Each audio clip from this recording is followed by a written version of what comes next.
does this capture work? It does seem to. It is loading.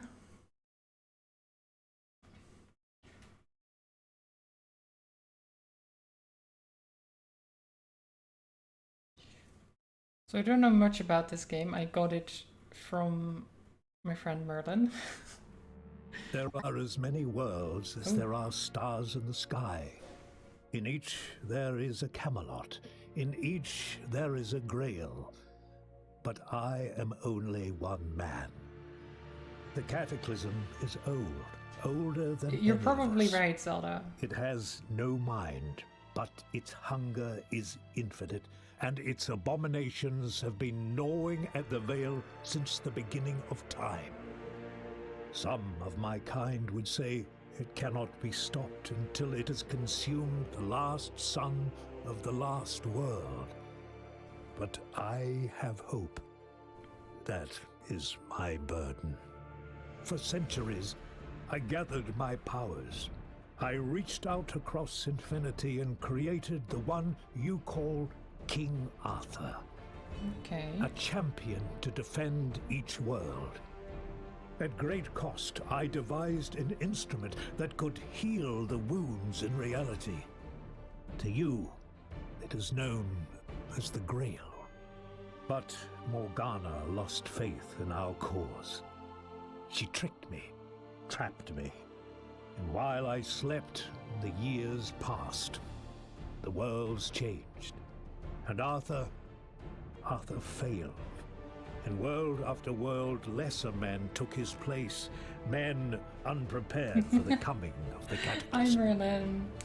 Now I am awake, but I am diminished. My powers are fled, my memories shattered. I can only reach out to you in dreams and whisper, "Go to Camelot, retrieve the Grail, take it to Jerusalem. Believe in me and your world may be saved." I have seen the beginning, and I have seen the end. But I will not yield. My name is Merlin. There he is. Merlin. It's you. Oh my god.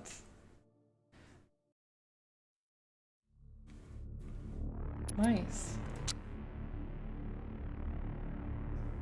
That was a cool game. Yeah. Wait, what is this? Okay, never mind. This is the resolution I have. Regardless, I do want to introduce.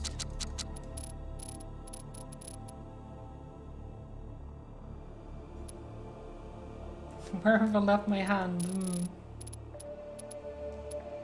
I'm sure it's somewhere around here, Merlin. Probably.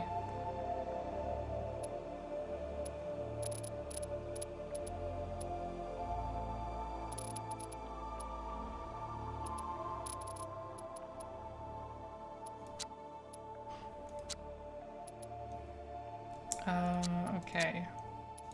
Everything seems good. Save and close. Oh wait.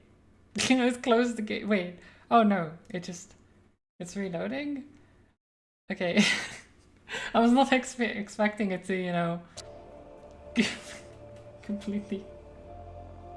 Wait, this is not capturing now.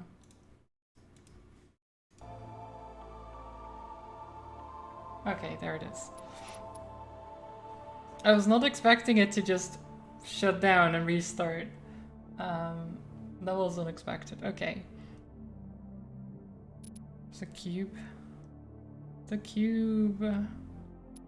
Okay, I have no idea what to expect from this. So, from what he just explained, apparently there's like this dark force that is trying to destroy all of the worlds. And Merlin is trying to stop it. Which, I mean, good on him, I guess, for trying. But he kind of failed with King Arthur, so he's gonna have to you know, take some less ideal people to try and do it. I can only reach out to a handful of heroes now. I will need to expand my influence. Okay, so we can have...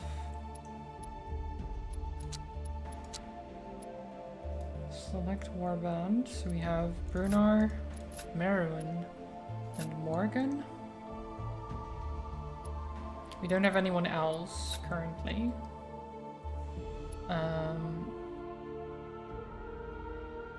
So Brunar, man of great passion and deep melancholy, abandoned his dreams to become a knight of the Round Table when Arthur died.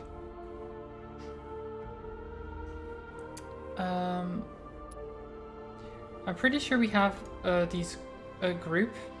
So we have like one warrior, which in this case is Brunar, and then one ranged, who is Merwin, and then one mystic, who is Morgan. At least that's what it looks like.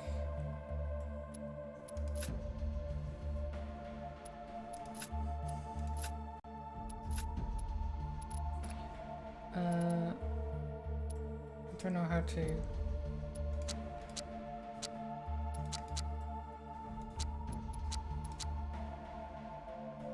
Oh wait, do I...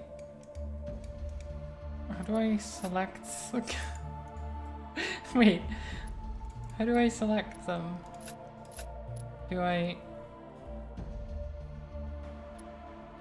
randomize? No.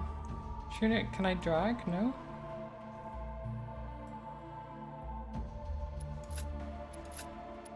Like I can have 3 people, but I don't know how to actually select them. That's interesting. That's my problem. Like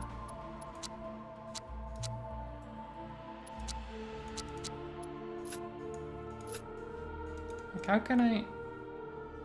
Blocked in the menu, I know. The granddaughter of King Caradoc, she's young and aloof and cares little about breaking the law, but in her heart she wants to do good in her own way. And Morgan, once Arthur's chief physician, he knows much of the way of the ancient druids. He's weighed down by his grief at having failed to heal Arthur after the Battle of Camlan. Okay. I'm doing damage with Singe, grants 1 stack of mending to allies adjacent to the targeted units, including the caster. Mending restores 1 armor point. Okay. Thorns. Okay, that's... So it's like a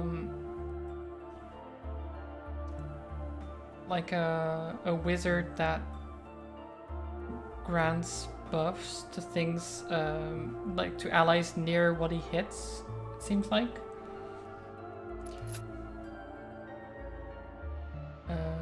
Reaction. When killing an enemy, reduce all cooldowns by 1. Okay.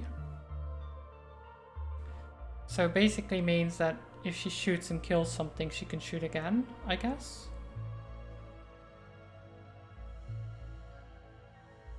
Maybe? Gain plus 10% hit chance and plus 1% damage dealt.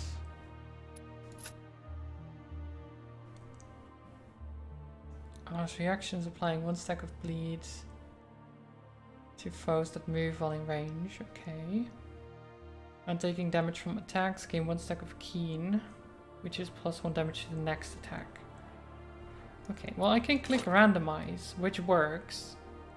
But surely there's a way to actually, you know... Oh, I just double click on them. Okay, I found it out. I found out what to do. I found out.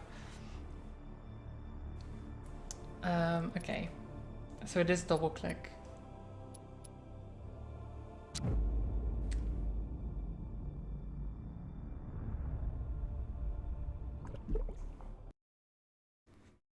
We did it, guys. We started the game. Very difficult, I know. For many nights now, the spirit of Merlin has haunted your dreams. Merlin, What are you doing in my dreams? It speaks to you of a darkness from beyond this world. A darkness that will tear apart everything you know and love. That is why Merlin has reached out his hand and gathered those who are ready to stand against the cataclysm. I guess we'll hear the voice of Merlin. This is your task, Merlin's voice whispers. You must seek Camelot, where the Grail awaits. Take it, then make your way across Albion to Corbinic. Brave the dangers of the Marca Hispanica. Journey through Al-Andalus and cross the wide sea until you reach Jerusalem. There your world will be saved or ended. Well, that's not... It's great. He's like, look, just take the Grail to Jerusalem and then you'll either have saved the world or it will be destroyed. Either way, take the Grail there. Like, okay. After many days of travel, you've arrived at Camelot. Before you lies the heart of Albion, King Arthur's dream made manifest. Here you'll find the Grail and begin your quest. Okay, we get some money. I don't know what these are. Let's see. This is mana, supplies, and renown. Okay. So get some money, supplies, mana, and renown. Okay. Camelot is long past the height of its glory. King Galahad's long war against the Moors has been costly, in lives as well as gold. There is an air of rust and decay about the place. Even the tapestries hang crooked. Request an audience with the king. Galahad has grown old and weak. The weight of kingship rests heavy on his shoulders, and he is filled with regrets.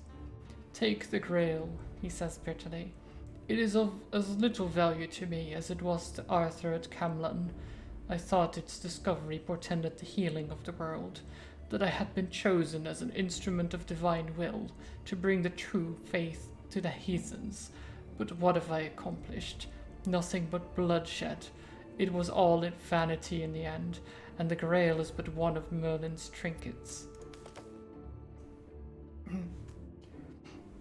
Just one of your trinkets. Even though it's a legendary relic. He holds the Grail out towards you. See, it even changes its appearance according to who bears it. Merlin loves his little trickeries and glamours. Tell me, what is the greatest virtue of all? Piety or valor? Plus 40% healing received in both armor and health points. Does not decay. Or deal an extra 2 points of damage when targeting an enemy with more health and armor than you. An extra 1 damage if they have more power. You know what? Yeah, we'll go for Valor. Just be strong against enemies stronger than me, I guess. As you take the Grail, its appearance changes, shifting before your very eyes. As I said, Merlin and his glamours. Galahad laughs bitterly. Do not be too impressed. They are magician's tricks. No signs of divine truth, but no matter. Take it and be gone. Hi, Proteus. I mean, I kind of do, I guess. I play all kinds of stuff. But it does mean that I end up playing relatively obscure games as well. So you're not wrong.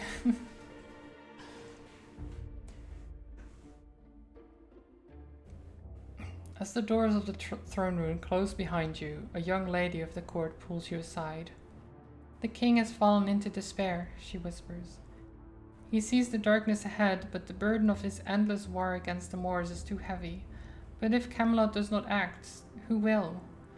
Therefore, let me use what little power I have to aid you. Do you require additional supplies, or perhaps the services of Galad's blacksmiths? Ooh, I mean, we can see what the blacksmith is like, right?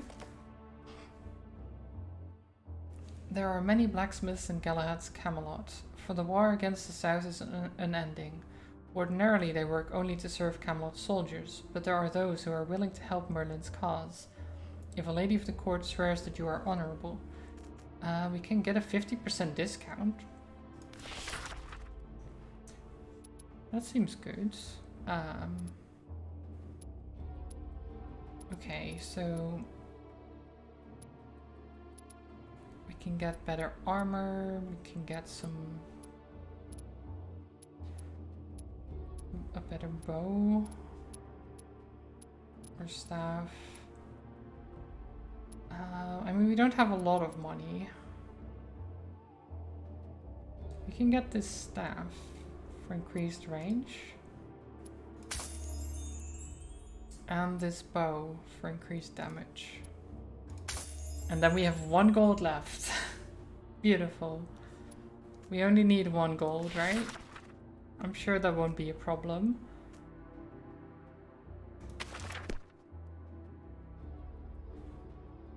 Okay. Welcome to the Hand of Merlin. These hints will help you understand the game systems. To see specific hint again, select the question mark button on top right.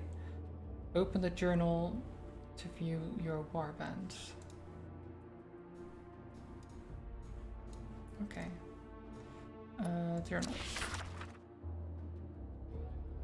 There you go. So there's Brunor. This slash and bash and gear if he had any. Shoot Archer's Vigil, Singe and Ephesian Salts. Drag the grail here to safely store it in your stash. Wait, where's the grail? Guardian Core? Wait, what is this? Oh. I have no idea. What is this? It's a box. When casting a spell, reduce all active cooldowns by 1. Spend an essence to unlock. Charge of Merlin's power used to unlock spells. But I have none right now. Teleport to target position. Grant 7 stacks of evading to all allies. And restore 5 health to an ally. All of those are pretty good. But I can't really do anything with them yet. So wait, how do I... Because I have the grail here. I guess I can put the grail here if I wanted to.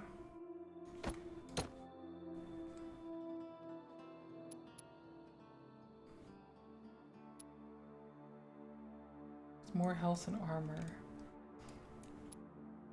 Well, I think it's not great to put it on the person that has the most health and armor then. Let's put it on Merlin. Okay. Wait, where do we start? Here. Okay. So we need to go to Jerusalem, which is quite a ways. I don't know, that's a long journey. I guess we can go... These are just regular nodes. And this is an arcane node. And there's a heroic node.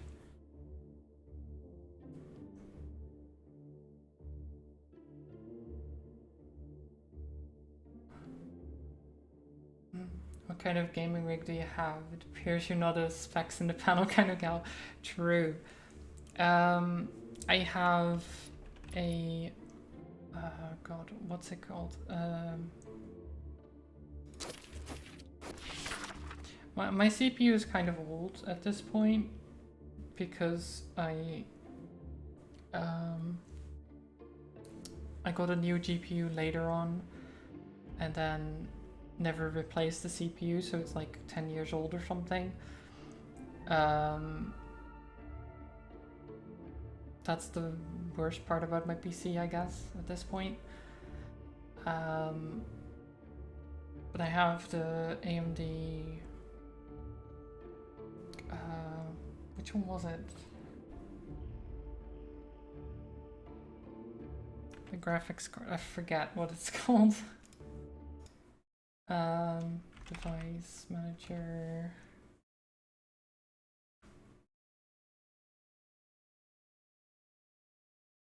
The RX 5700 XT. That's the one I have.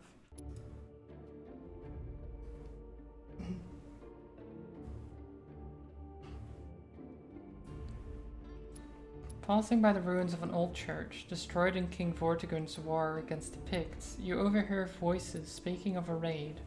It seems that a group of bandits is using the church as a hideout. We can sneak a bit closer. This is fine. It's impossible to be sure as the harsh voices echo between the broken walls, but you estimate that there are 5 men inside from what you can gather.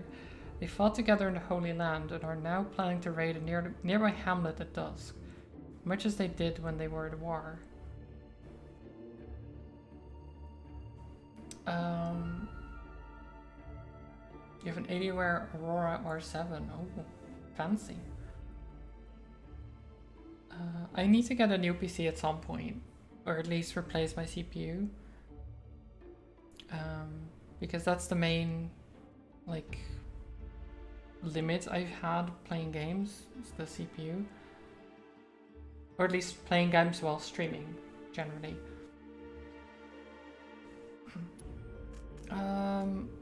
Do we deal with them right away or alert the villagers?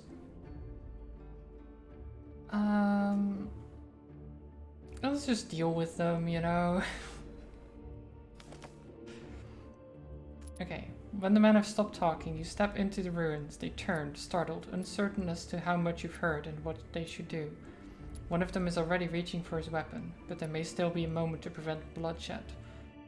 We can try to intimidate them, convince them not to attack, or just attack.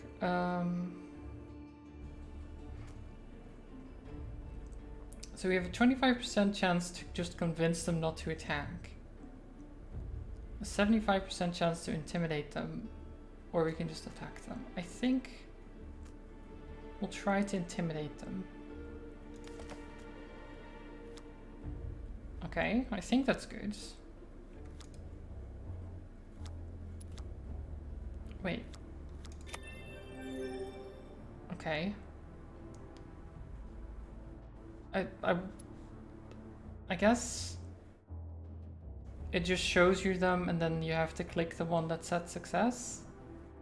Maybe? I don't know. I don't know how that worked. I guess it's that simple. Huh. You call yourselves bandits? You peasant buffoons, Berna laughs harshly. If you attack that hamlet, you will trip over your own feet and stab yourselves before the farmers can get you with their pitchforks. And if you survive, the king's men will hunt you for sport. The men seem frightened by this outburst. They stand frozen still for a moment until one of them drops his weapon and bolts. The rest follow on his heels as Bernard chortles. Oh, great. I guess that worked.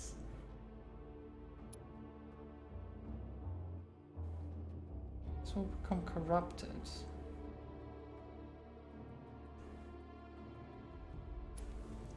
I don't know what it means if they become corrupted.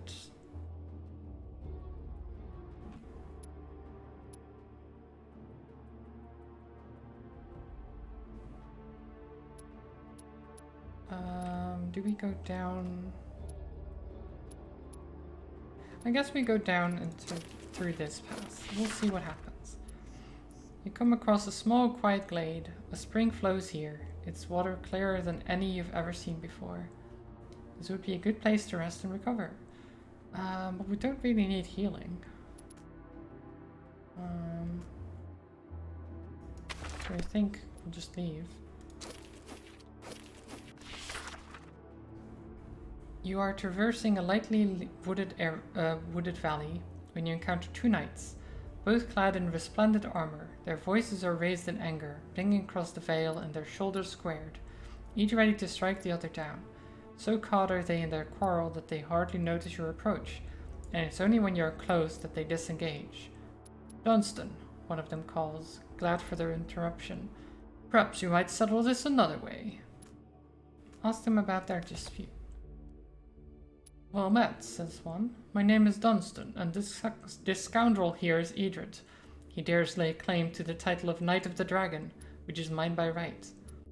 Oh, how you lie, you thief of honor, the other man shouts. The title is mine, and I have the shield to prove it. To illustrate his point, he brandishes his shield, which indeed bears the metal effigies of a dragon on its face. But Dunstan's shield is near identical. Let's ask about the shield. The shield of the dragon, Dunstan explains, proudly displaying the bronze dragon's head on that adorns his shield, will deflect any flame, magical or mundane, that is cast at it. It was forged by the great enchanter Orpheus, of whom you might have heard, Easton adds eagerly.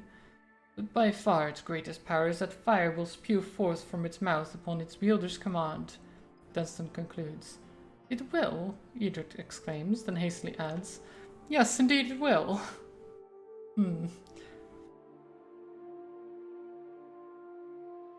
Okay, ask Edred how he came by his shield. Edred's cheeks begin to take on a ruddy sheen. I found this shield by a lake. I mean, it was given to me by a lake. He pinches the bridge of his nose and draws a deep breath. I meant to say that it was given to me by a lady in a lake, so that I may wed the fair Clare. He looks at you beseechingly. Whom I love. I know how it sounds, but I swear it's true. Dunstan laughs disdainfully. See the worms squirm. Dunstan, how did you get your shield? I found this shield, Dunstan exclaims grandly, spreading his arms to set the scene, many years ago in a mysterious cave in the borderlands. Inside was a mighty forge, long abandoned and heavy with dust, and next to it this shield. Preposterous, Edred scoffs. May have been chance, or perhaps it was fate, Dunstan says, ignoring his rival. But ever since I have been known as the Knight of the Dragon, and so I will continue to be known. I mean, Edred seems to be stumbling a lot. So I kind of want to believe Dunstan, but Edred might just be very bad at talking. Also, do I even have the right to hand the title to anyone?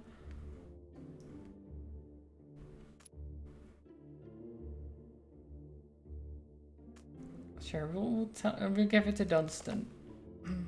Dunstan puffs out his chest and raises his chin. You have picked wisely, he says, for I am the true Knight of the Dragon, we know. Edred sighs, but does nothing to further renew their dispute. Yes, Dunstan nods, and I thank you for your wise judgment. Here, let me reward your wisdom. Ooh, some money. I do like me some money. We come upon a quiet farm lost in the golden hills of Albion. There's a sense of peace upon the land, such as is rarely found these days. The wheat rustles gently in the wind. An older woman, strikingly beautiful despite her age, comes out to meet you. She seems to live here by herself. Greetings, travelers, she says. I recognize in you the same look as in those who served Arthur, or Merlin, as it were, but perhaps you could take a little time to help an old woman who has never quite mastered the art of farming.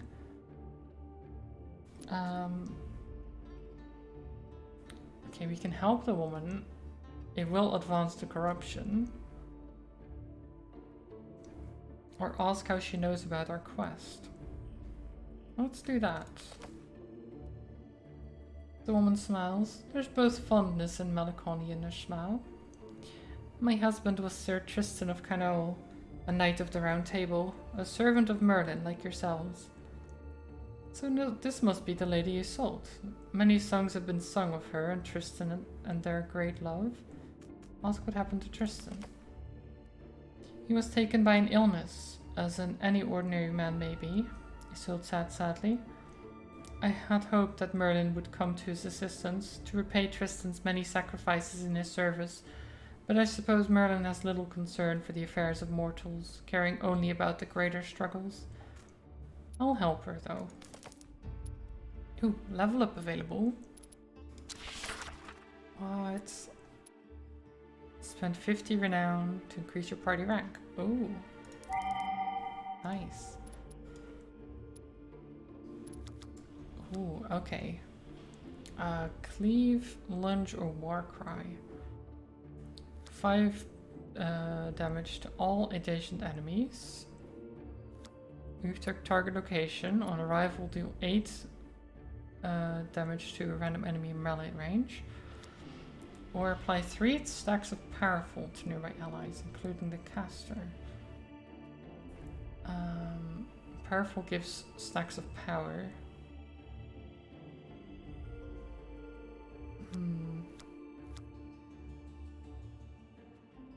I guess we can do cleave. We haven't actually had to fight yet, interestingly enough.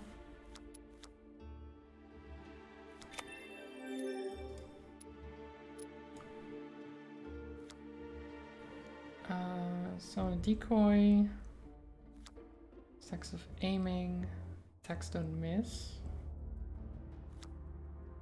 or 5 damage to all enemies.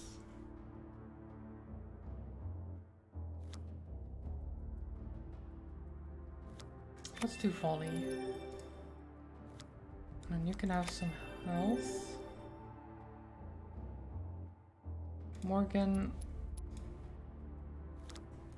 Martyr. When hit outside of your turn, allies of this unit react with an out-of-turn action with 1 AP and reducing cooldowns by -1.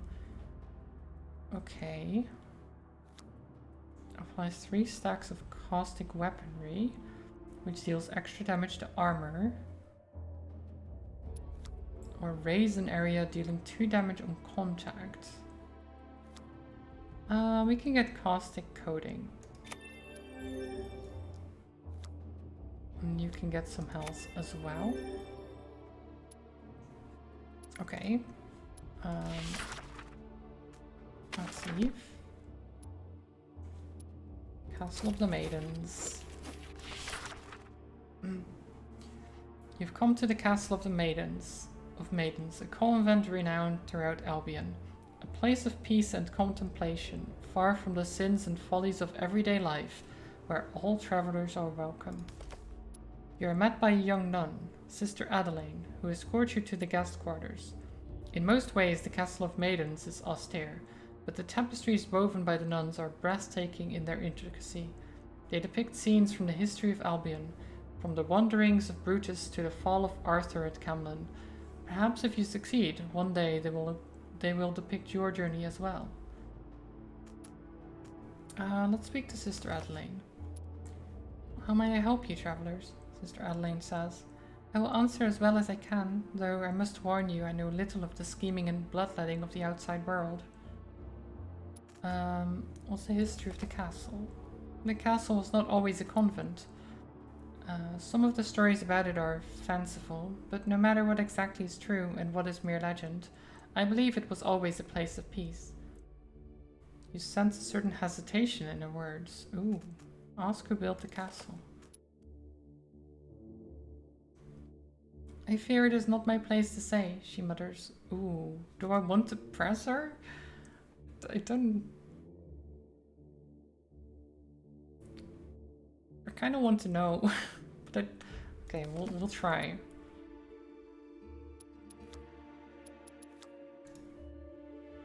So this is okay. It is like that.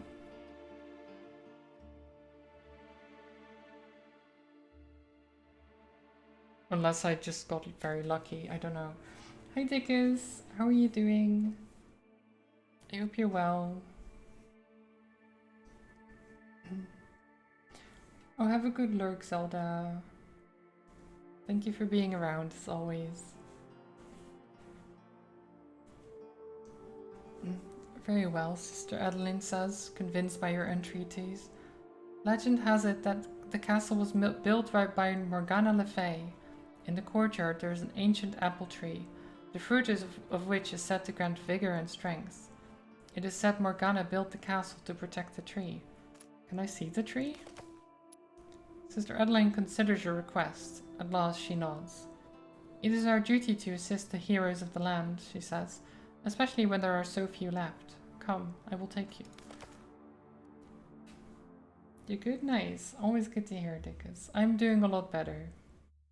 We're having a chill stream, you know? Taking it easy. We finished Aviary Attorney and we're now playing Hand of Merlin, which has been interesting. We haven't actually had to fight yet. There's apparently fights in the game that are like tactical fights, but I haven't seen them, so I don't know. We have already leveled up somehow, even though we haven't fought at all.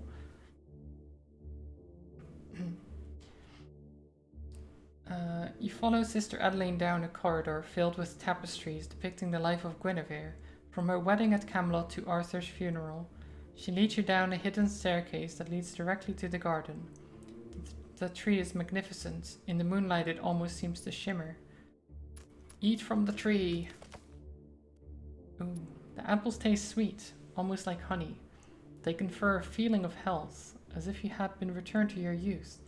You sense that they are not from here, not from Albion and not from this world. It is said Morgana made a brew from these apples, Sister Adeline says, to grant her lover Accolon eternal youth. But if the story is true, the recipe was lost long ago. The weapon gains medicinal boost. +3 health restored after taking damage to health on turn start. Oh, that is very nice.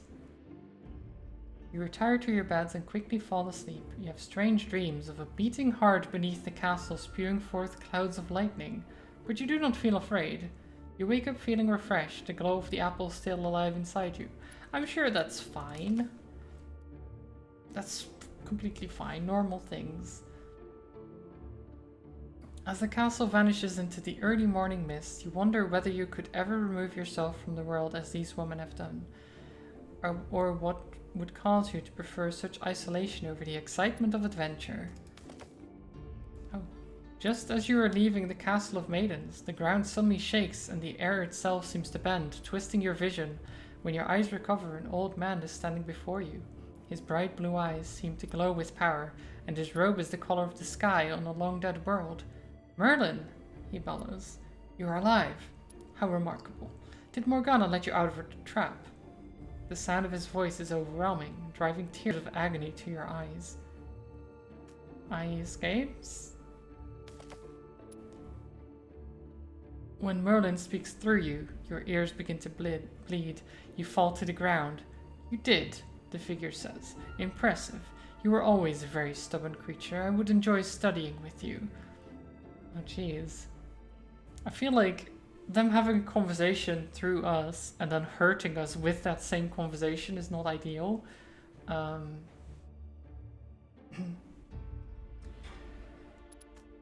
Why did you not aid me? What has happened to Morgana? Let's ask him what has happened to Morgana. The figure shrugs. I haven't seen her in a few centuries, relatively speaking. I stay away from her. She grew too bitter for my taste. After all her Accolons died. You cannot run forever, Atlantis. Oh, it's Atlantis. Okay. I cannot, he laughs, and you clasp your hands over your ears in desperation. I've been running 1,000 times, 1,000 years, and let's not forget I helped you. Without my studies, what would we know of the cataclysm? Nothing.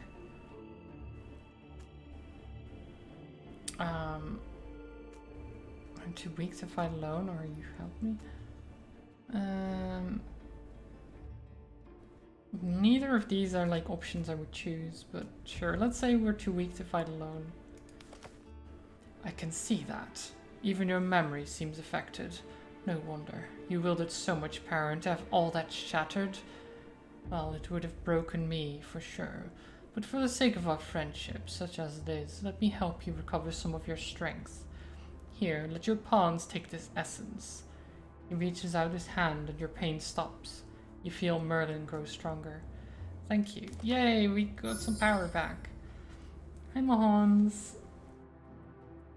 How are you doing? Oh, Aura as well. Welcome, welcome. I hope you're all doing great. Did not know you and Merlin were getting married. I didn't know either until like he gave me his hand through Steam, you know? It was very surprising. Will mostly be lurking since you're driving to your parents. Ooh. Oh, have a good time there then, Mahans. You're welcome, old friend. The sorcerer's beginning to fade now. I'm sure we'll meet again. Watch out for Morgana. She hates you like only someone who's loved you can hate you. Your ears are ringing and your hands are shaking. This is fine. Okay, we can go to the Guardian Core again.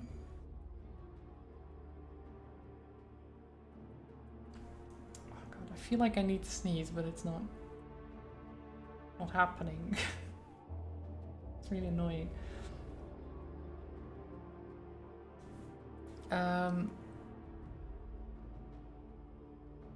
So we do have an essence.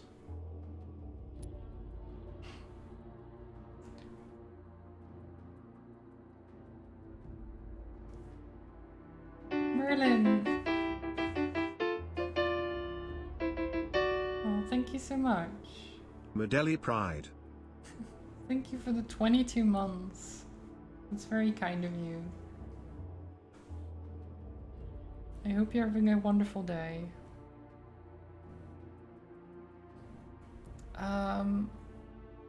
Translocation, restoration, or phase. I think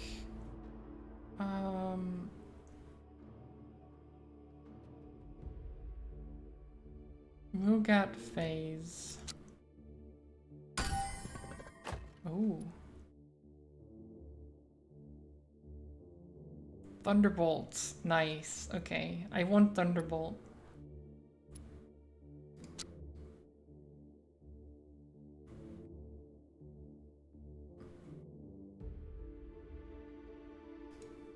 Okay, nourishments. Yeah, we do need more supplies actually. Relics. Okay. So we do have the medicinal boost now, which is nice. We need some supplies. There's a corrupted node here. I don't know what that... higher chance of combat, always against abominations. We can fight against the abominations, right?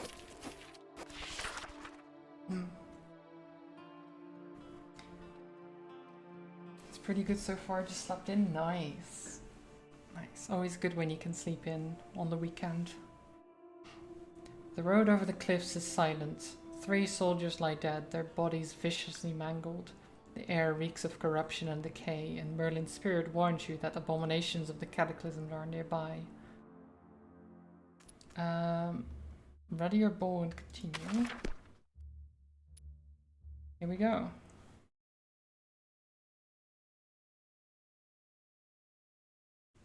First fight. Okay. To move the camera, use WASD, select a character. You can click on their portrait or press tab to cycle, click on any tile to move. You manage to ambush your enemy. You can take your time and position your units. When one of your units steps on a reveal tile, your enemy will have a reveal turn before you continue with just 1 AP. So it's kind of like XCOM-ish.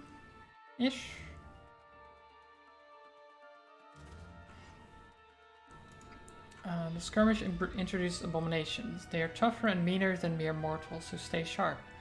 Each abomination also has a unique passive status effect. Be sure to hover over their portraits. Okay, so we have Mandrake with Xenopollen. On death, deals 6 health damage to enemies in melee range. And the Wyvern, Opportunist. When an enemy is in melee range is attacked, take a reaction against a random enemy in melee range. And it takes no damage from ground effects. And then this one is the same thing. Okay. Okay, so let's move everyone. Oh wait, why are you? You should be back here. Okay. Let's start combat. Brunar, you just head on here. And go behind here.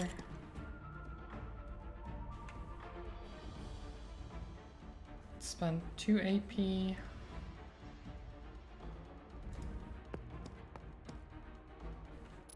Let's see, can you do... Oh, is that all you had? Okay.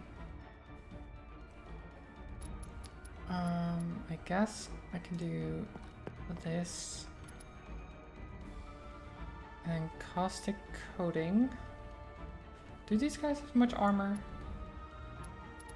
Not really.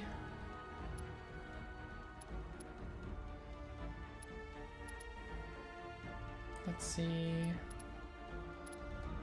Can I singe? No. Okay, let's just do caustic coating then.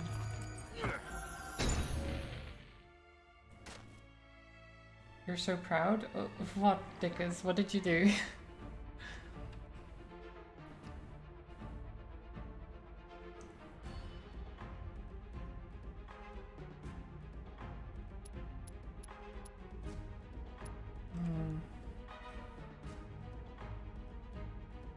Okay.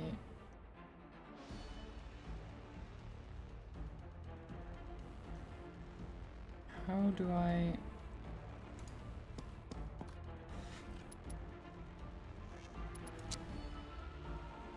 Okay, so Archer's Vigil.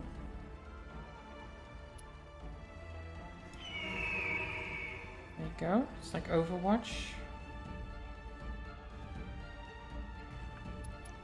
So Singe is kind of limited range.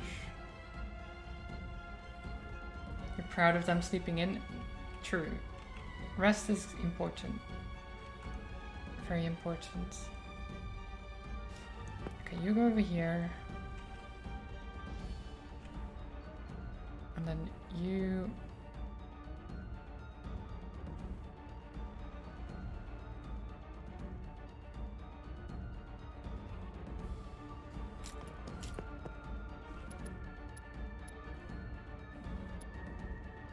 I guess we'll just be here. And then they notice us, they try to attack. Okay. Good shooting. Ow.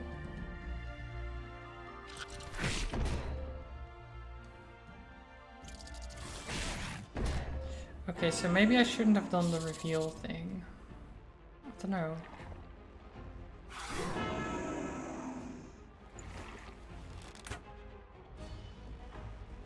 I mean, I guess it's fine. So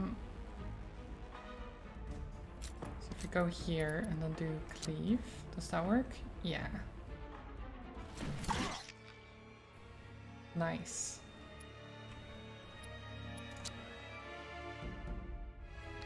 And then volley.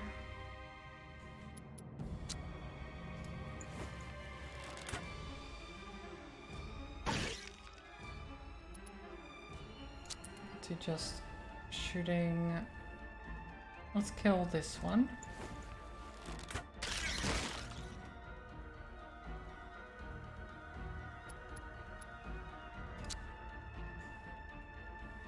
Okay, and you can go behind here and then singe this one. Only leave one alive.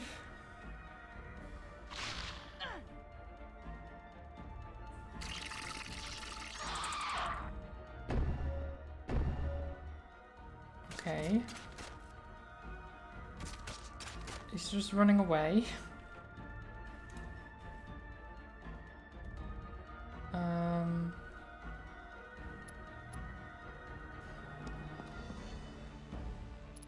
guess we'll go here and shoot.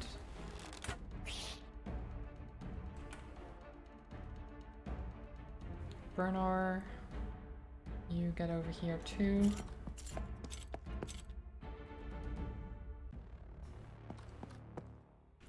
Singe.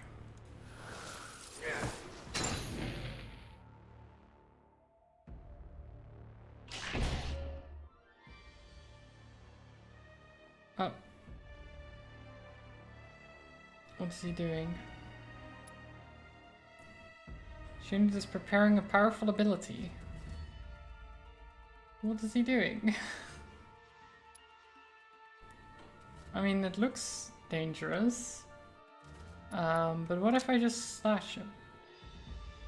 He does have the Xenopollen, which deals 6 damage to enemies in melee range. So maybe we'll just take cover.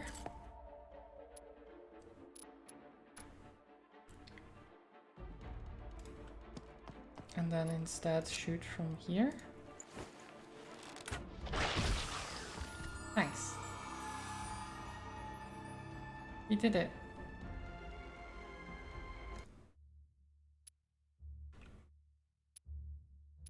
Okay. And we only have 1 supply left. We kind of need more supplies. There's a new quest. Ooh. But, oh god, we kind of need to go to the city to get more supplies. Maybe. But I want the quest. Oh no. Okay. It's fine. We don't need any food. Who needs food? Your journey has brought you to a village. On the town square you find a number of stalls where traders peddle their wares. It is market day. Children are weaving in and out of the crowd playing a game of tag. I've never seen a knight before, says a little girl, stopping as she runs past you with her 2 friends. Will you play with us? Are those really knights? Her brother says. I didn't know knights smelled so much. Wow. Rude. Let's play with the children. Sure. The girl claps her hands in delight. We're playing cat and mouse. She cocks her head at you. You know how that is played? You tell her that any hero worth his salt knows how to play this game, and she seems satisfied. Ready? Asks one of the boys. Or, well, ready or not, the third says, dashing forward and slapping you on the arm. You're the cat. Okay, we're the cat guys. So we have to catch these children. Oh. What's this? None. 1, 2, 3. Okay. 1. Okay. Well, then it's just fine. So they do shuffle. I did think they did, but every time I tried this, they had been the same one as I clicked before. But at least I got one of them. The children are swift and nimble, but you have a longer stride. In the end, you manage to catch one of them, while the other 2 get away. After the game, a man approaches you. I thank you for indulging them. Most who pass through just ignore them, he says. Let me give you a little something for your kindness. We get supplies. Nice. Exactly what I needed.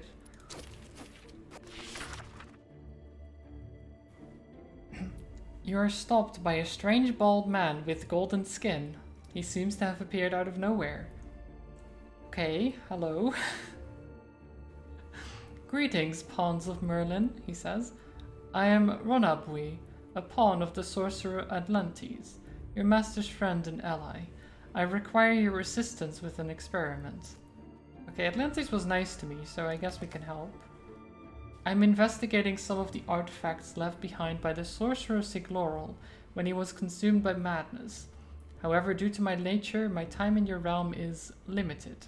I need you to transport this artifact to a specific site in Alandalis, and there awaken its powers. Sure. Good. Now the artifact will be more or less useless to you, I'm afraid, but I promise to reward you appropriately once it's charged. Oh, and one more thing. When you charge the artifact, you may attract some of Cataclysm's creatures, but I'm sure you can protect yourselves. See you in a moment, or in a while, from your perspective. With that, Ronabui disappears. Okay, it's a relic that has bad effects on me. Great. I mean, who doesn't love those, right? Okay, Morgan, you can have this.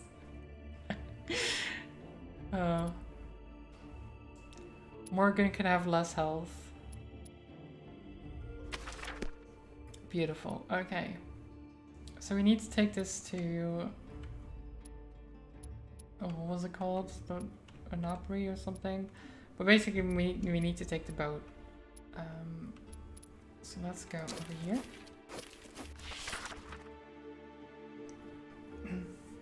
Passing through a large pine forest. Oh, sunburn! Hello. Thank you for gifting us up to Merlin. Thank you so much.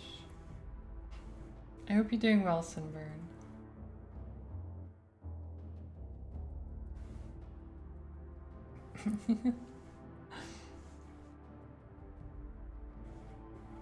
Passing through a large pine forest, you come across a clearing in the middle of the woods. At the edge of the clearing, you glimpse a small dwelling under an old oak tree. Let's investigate. The dwelling is a little more than a dilapidated lean-to, made from branches and inexpertly tanned pieces of animal hide. In front of it you see the remains of a campfire. Some of the coals are still faintly glowing. I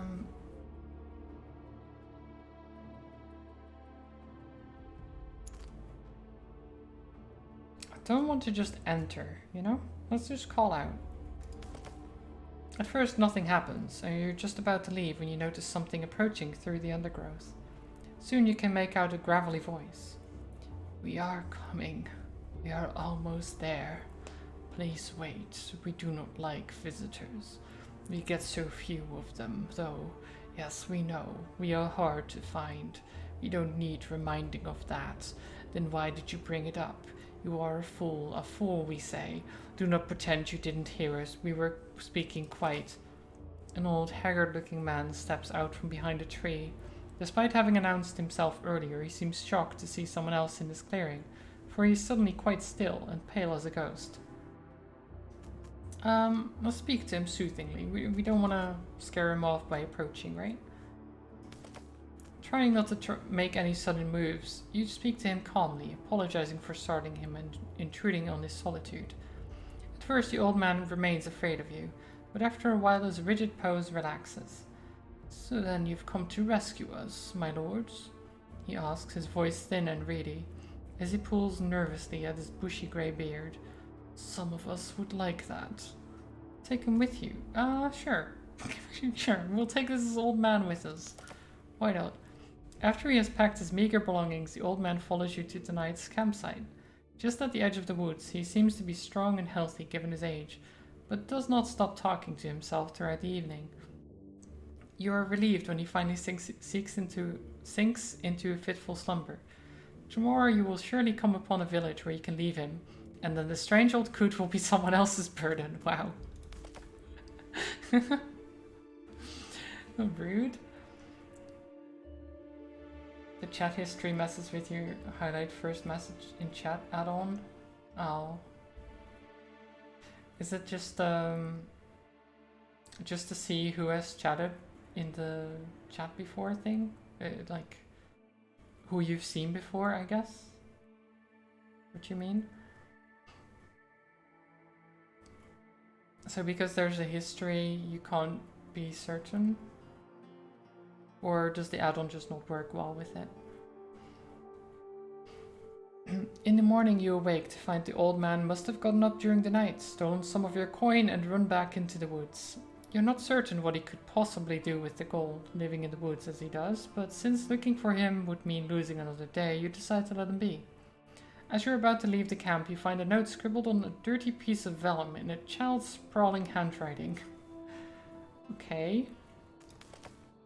"We are very sorry. We took the shiny round things, my lord, but Magpie woke up during the night and she wanted them, and we do not like to argue with her.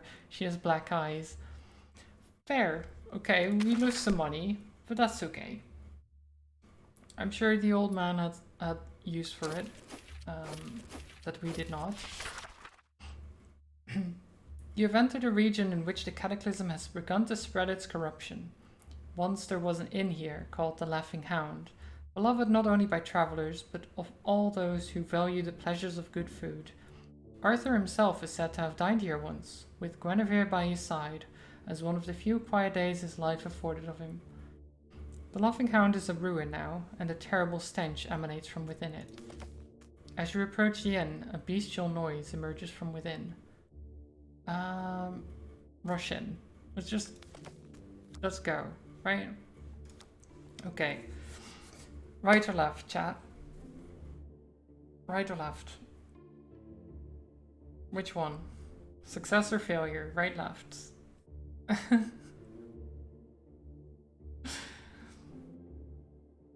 Both? I mean, you can't do both, Dickus. I'm sorry. This chat usually says always go left, right? I mean, Alt F4? No, I can't. Like, all it means, I think, is that either I will surprise the enemy or I won't. So it's not really that big of a decision. Just say one of them. We'll see if you're right or not. You know, I mean, I guess Merlin did say left. So we'll do that. Failure. Great. You did it. As Bruno steps forward, the floor creaks, alerting the abominations. They're quickly upon you. We tried.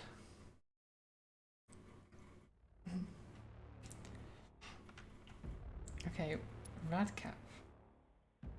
Gains an out-of-turn action and resets cooldowns when dealt health damage. Okay. Leave a damaging ground effect when moving. There's a weapon there. Where's the mandrake? Oh, down there.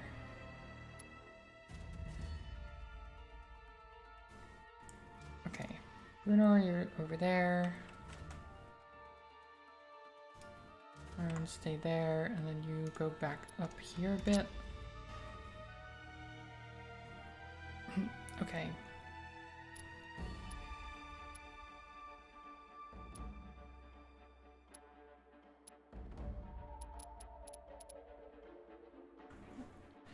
So I could go in between here.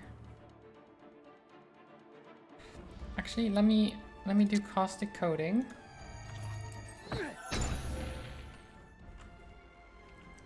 Then Bruno can go here and do a cleave.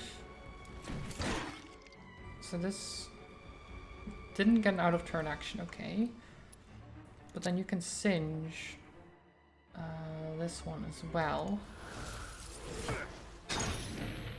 Nice. And then we can do a volley.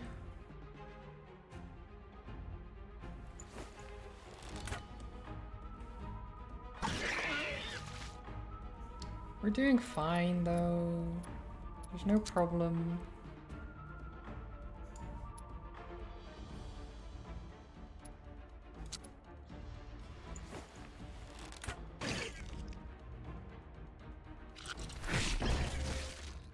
Oh, he just died? Okay.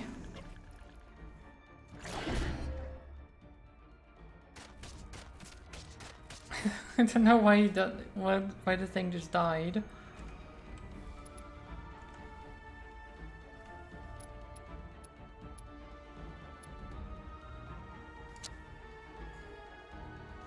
Okay, go over here and then singe this thing again.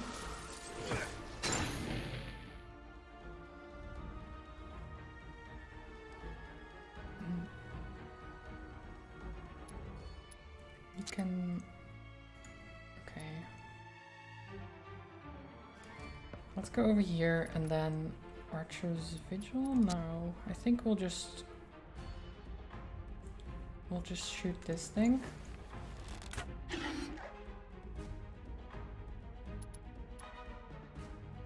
Do 4 damage and 2 knockback to non-large units. If blocked, deal 2 damage to the target. and to the blocking unit.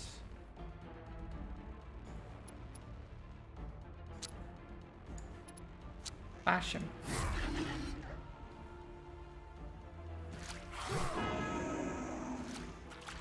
Okay.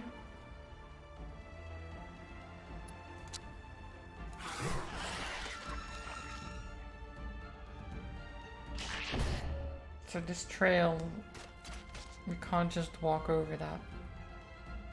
1 armor damage, or 2, no, 2 armor damage moving here.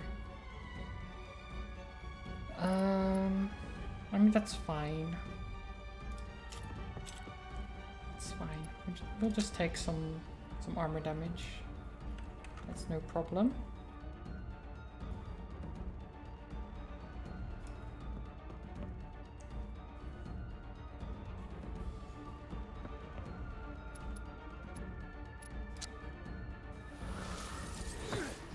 Singe. And then you do a shoot.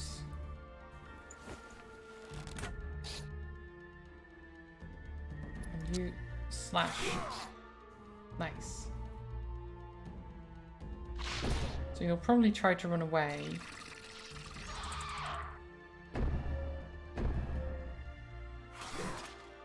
Oh, I missed.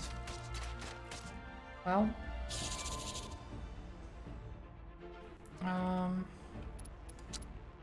Shoot. Oh, well, volley maybe? Oh, come on. Wait. Oh, it's 4 stacks of it? Ugh.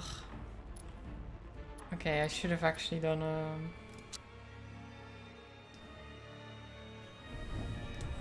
like a prepared shot or something instead of trying to shoot it like that. Can you dodge this though? Okay, you can.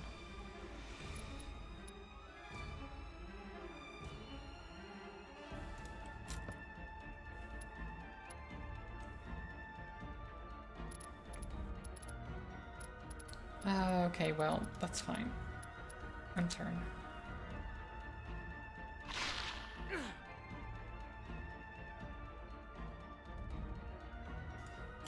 There you go, now we can just murder him. Beautiful.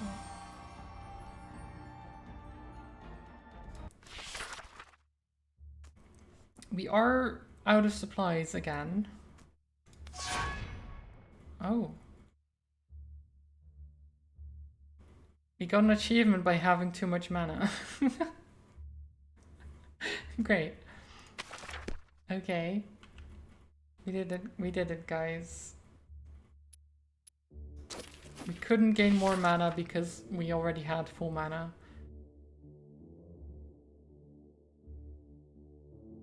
In the distance you see many bright pavilions upon a wide green field.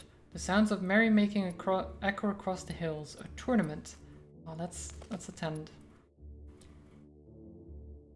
Large crowds have gathered to watch the competitions and of course the jousting.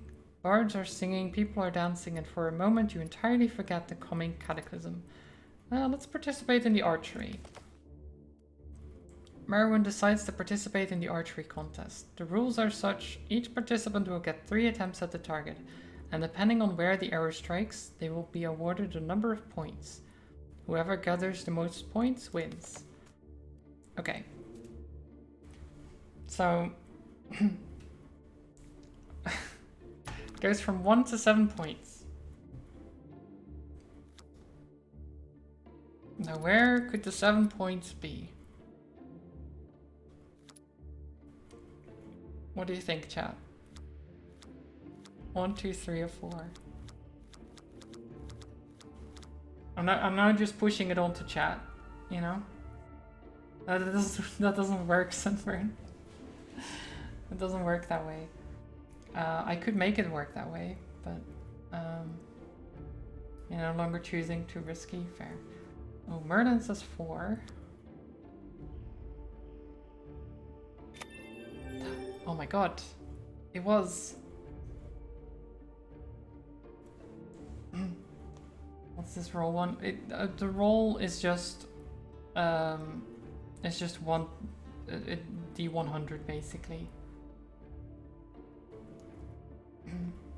It's not something you can change. It just rolls 1 to 100. The arrow hits the target at its very center, scoring Merlin 7 points. Oh, round 2. Okay, round 2. So you say Vistix bot rolls 4 as well. Now do we go for 4 again? Or does it need to be a separate roll?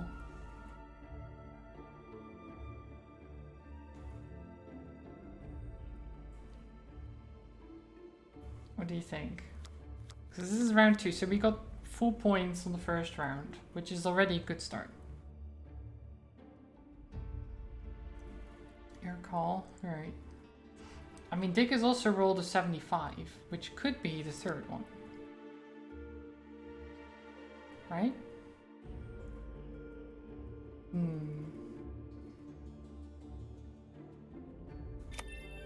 Okay, I'll take that. It's a good thing I didn't pick 4 because that was 1 point.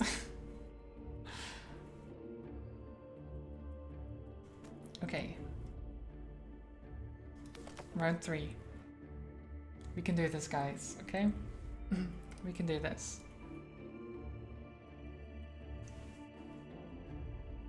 It's tense. Which card?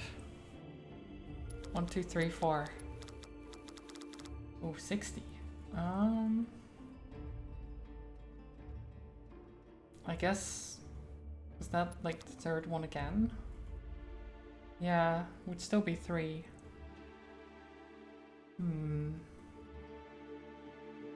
Yeah, sure. Okay. Okay. Okay, I can see that, right? 755, so that's 17 points total out of what, 21? Pretty good.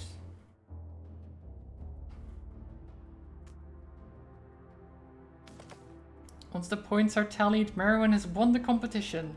The other archers gracefully accept her victory and a fair damsel delivers her prize. All in all, a good day's work. Oh. +4 supplies, which is very good because we were out. Some renown, and we get a relic. A caustic vial.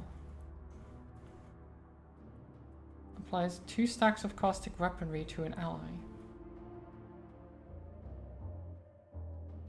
Interesting. So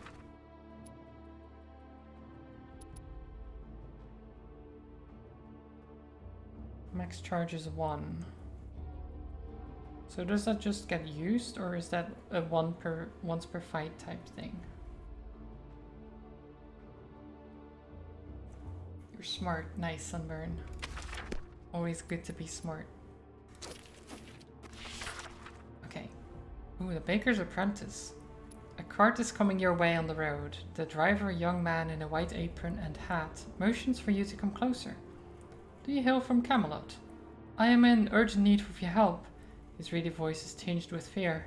Please, I have coin to pay with. Ask him what he wants. Oh, thank you, thank you. The youth wipes his forehead with a piece of white linen. My master bade me to deliver communion bread for King Galahad. A simple task, you might think, but the king is a man of God, and the master has been experimenting with the dough again. What if it is as vile as last week's scones? Oh, I'm very frightened, my lord. Will you not try the host and tell me if it fits for King Eucharist? I'll pay if I must.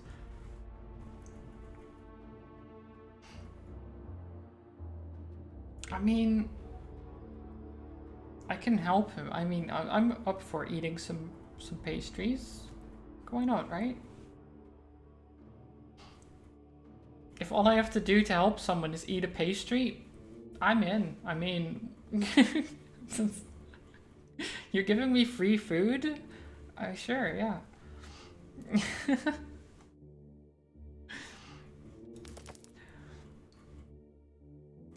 The baker's apprentice hands out the sacramental bread with shaking hands. He looks like he's about to faint. Upon tasting the bread, you're surprised. It's not merely good. It is so perfect that you're moved to praise the Lord. It is almost miraculous. Give your honest opinion. We can just leave. We're just like, oh my god, that was so good, and then just... just get out of there. Just walk away. The baker's apprentice relaxes visibly. Really? Really? Oh, I don't know how to thank you enough, my lords. Here's your promised reward. God bless you. Yay. Okay, level up available. Okay, we can get lunch haste. Ooh, 1 action point and 2 stacks of quick. Or second wind.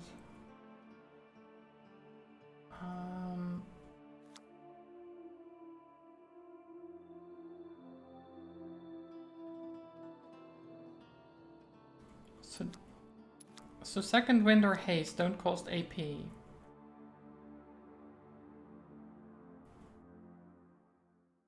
I think I'll do haste. Haste seems very good. We'll get some armor.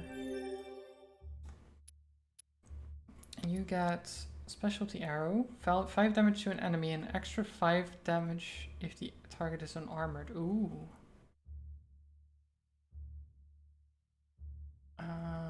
Blinding units, rooted. Let's do specialty. Specialty arrow. And Morgan. Create a low cover at the center target position. Creates a shielding aura around the cover. Okay. And apply 3 stacks of blighted to an enemy.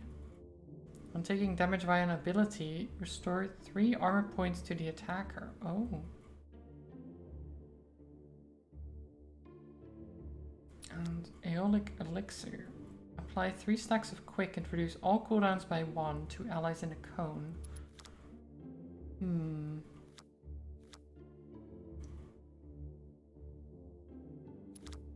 Interesting. We'll do Blights.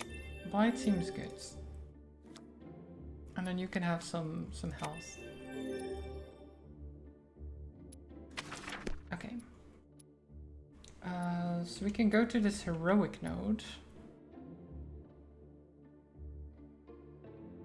Encounters in this location guarantee a hero if you're missing any.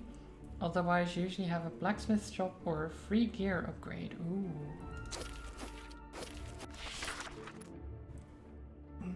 As you pass by a small, well-kept cottage, you notice a young woman. Her skin is pockmarked by some disease of youth, and her clothes are dirty. But she exudes the strength and goodness of the ordinary people of the realm. Excuse me, my lords. Is it my lords, your highnesses, your royal... forgive me, and let me speak plainly. Are you looking for Wilfred?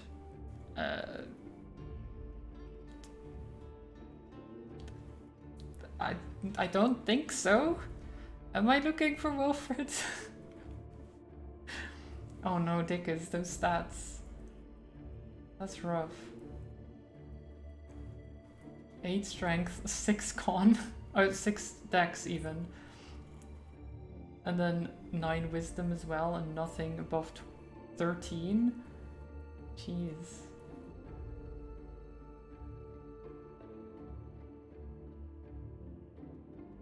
Yeah, you're not even particularly smart or charismatic or something. You're just a weak boy.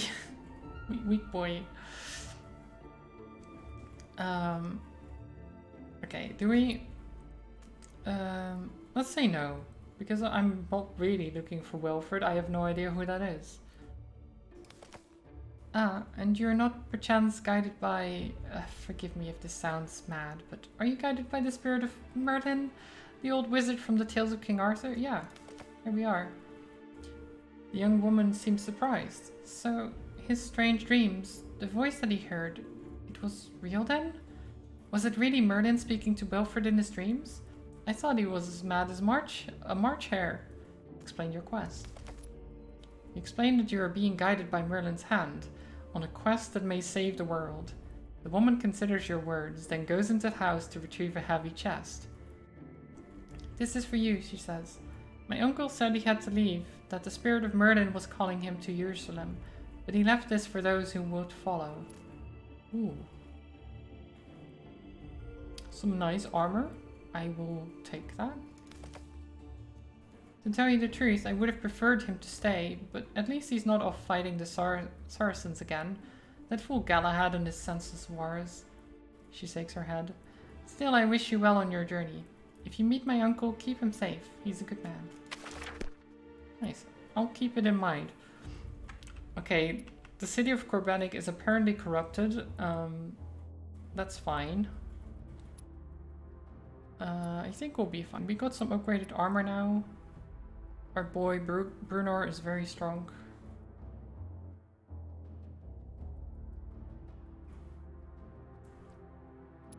Yeah, we can do this.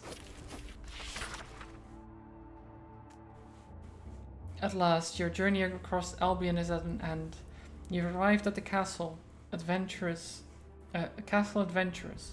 where the Grail was found and the Fisher King was healed, Corbenic. But the domain of the Grail King is under siege.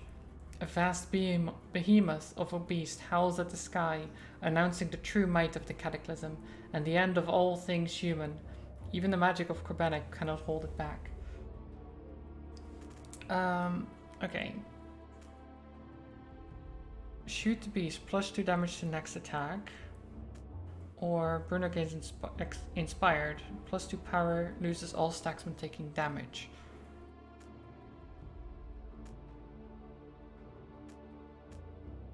We'll draw the attention. Bruno takes a moment to gather his strength and prepare for what is to come. Then he shouts at the abomination, drawing its attention away from the gate. Here, beast, did you think you had won? Beware, the hand of Merlin reaches out to strangle you. The behemoth roars at Bruno, and every smaller abomination turns around to face you. This is fine.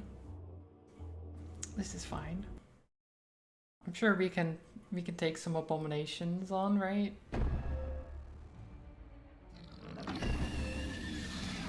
Okay. They're powerful, apparently. Oh, jeez, okay. What does it have? When hit, gain 1 stack of enraged. You can use trample.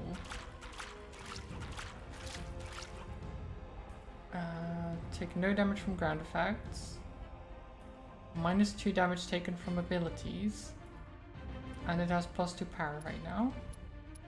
Then there's the mandrakes and the red caps. Okay. This is fine.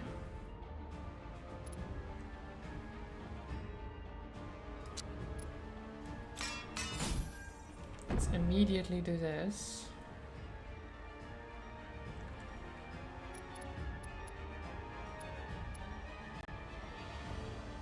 Then you go over here and do Archer's Vigil.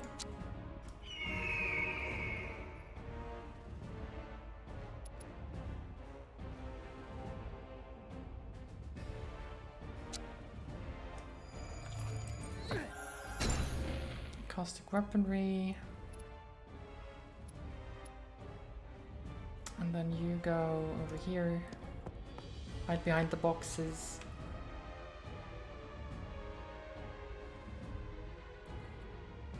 And then you can go over here.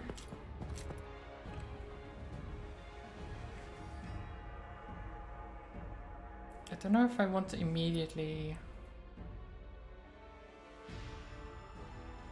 Does this cost an action? I don't think it does.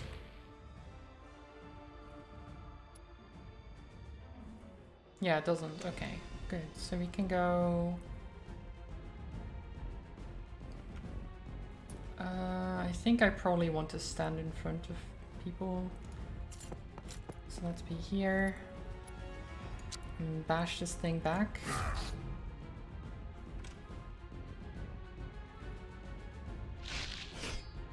Nice. Okay, we wounded him. It missed. Beautiful.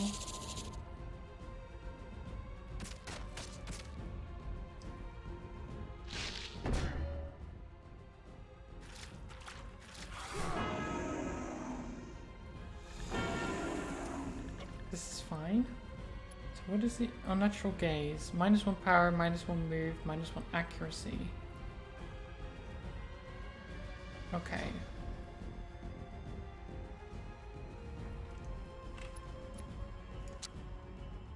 So I didn't Merlin didn't actually shoot anyone, which is not ideal.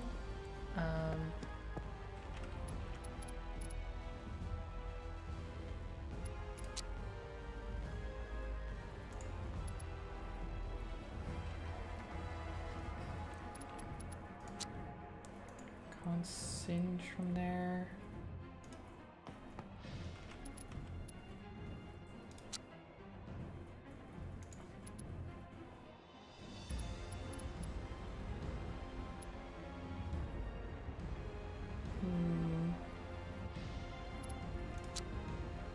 Let's just singe.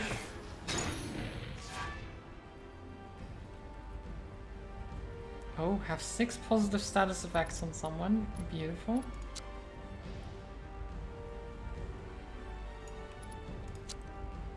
Okay, slash. And then cleave.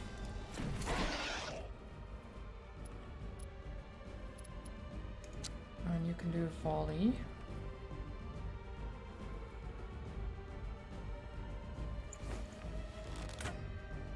Hi Tarks. Hope you're doing well.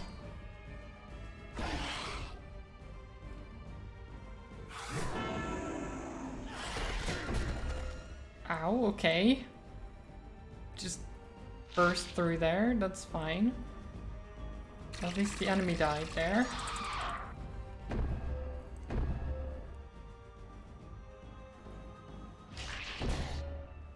He's fine. Brunar can take it.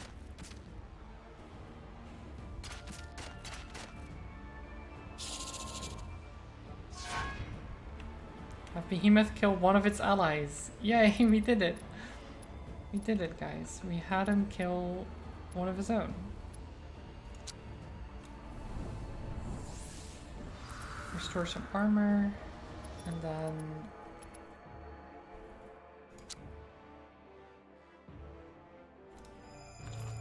afflict him with blight. Then you... slash. And bash.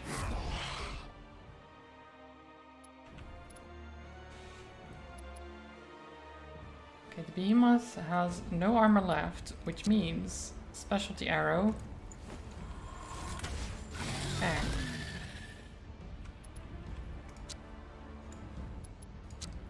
Beautiful.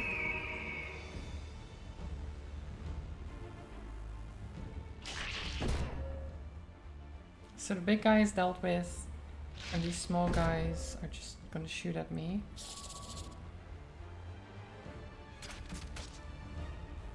Okay, Archer's Vigil is not helping me at all. Singe, no.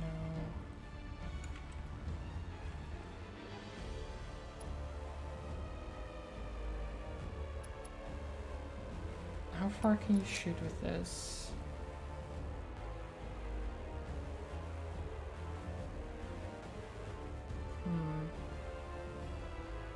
You can take 7 armor damage. Yeah, that's fine. That's fine.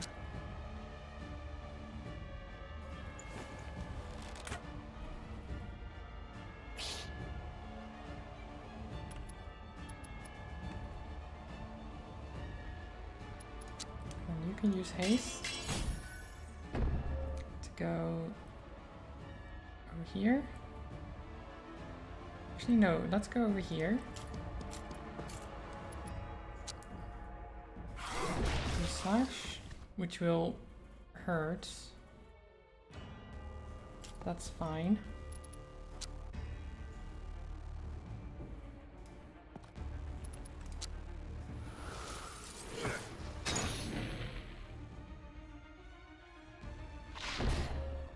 Oh god. I need to heal him. Push him away. Okay. Good. And shoot. And kill.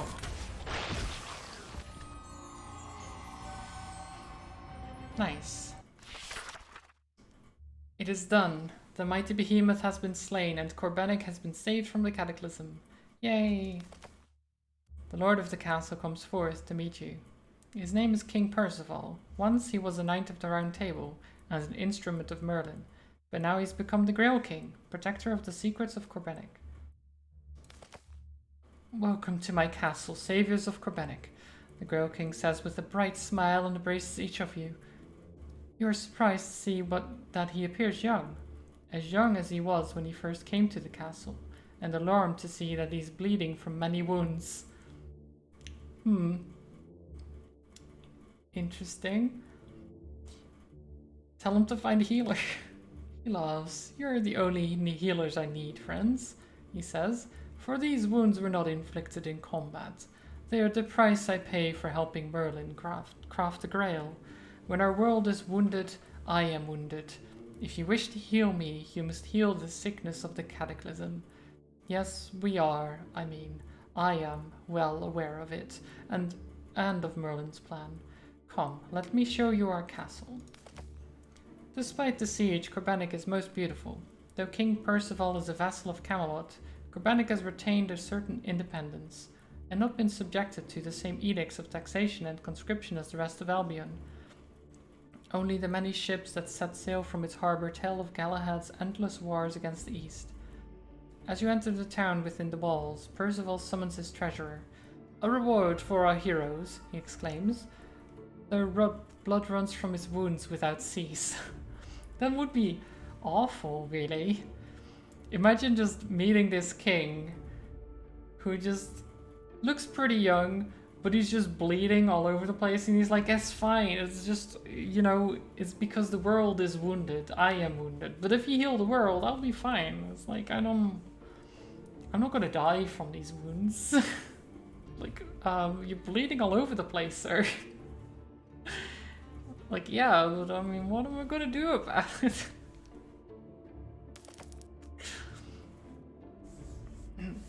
A ship will be waiting for you in the harbor in the morning, the wounded king advises you. Until then, the castle is yours to explore. I will make certain that your heroic deeds are known to all. Good luck, friends. I must rest now. Ask him about his odd way of speaking. Tis but a scratch, it is. Is the odd way of speaking, did I mean like the we will instead of I will? I guess. Should we ask that? Sure. The burdens of the Grail King are many. Some you would not understand, and some I do not understand myself.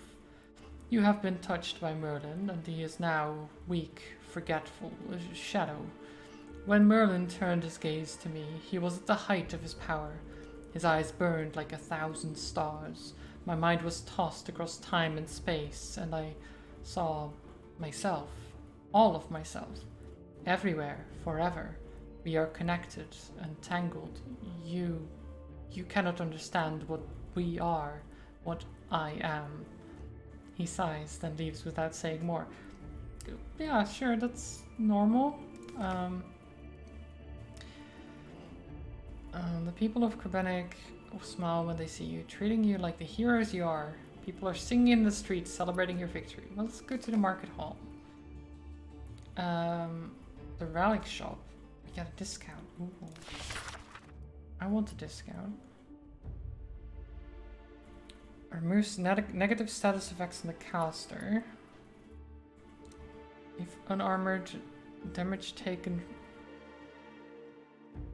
Wait, bearers granted 2 stacks of period of resilience. If unarmored, damage taken from all sources is reduced. Okay. Gain 1 stack of lethargic and gain 1 action point. Okay. So that's basically you get 1 action point, but then every other turn after that, you will have less action points. So it's more of a last hurrah type thing. Can I go leave the area? I hope that doesn't leave the entire area. I will get this. Oh. Yes.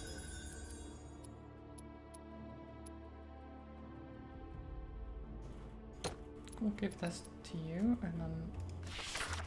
Oh yeah, okay. That's fine then.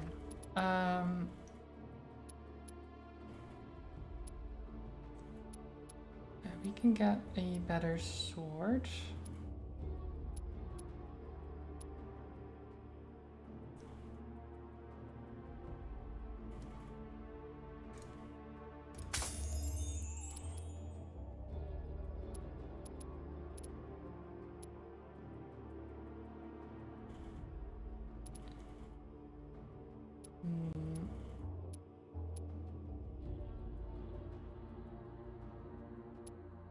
+1 evasion or +5 armor. Let's go for the evasion.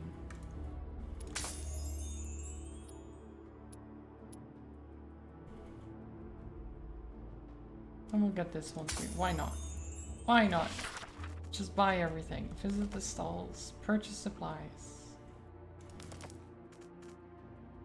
Purchase more supplies. Great.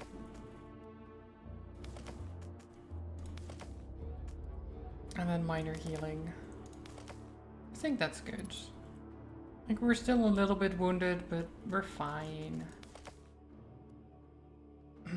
A servant of King Percival brings you to a room set aside for you. It is the most luxurious place you've seen in some time, and though your dreams are very strange, in the morning you feel rested and ready to continue. Nice.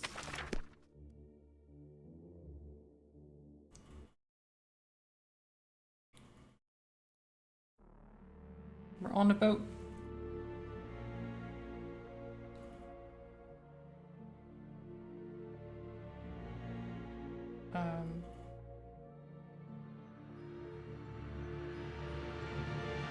Okay.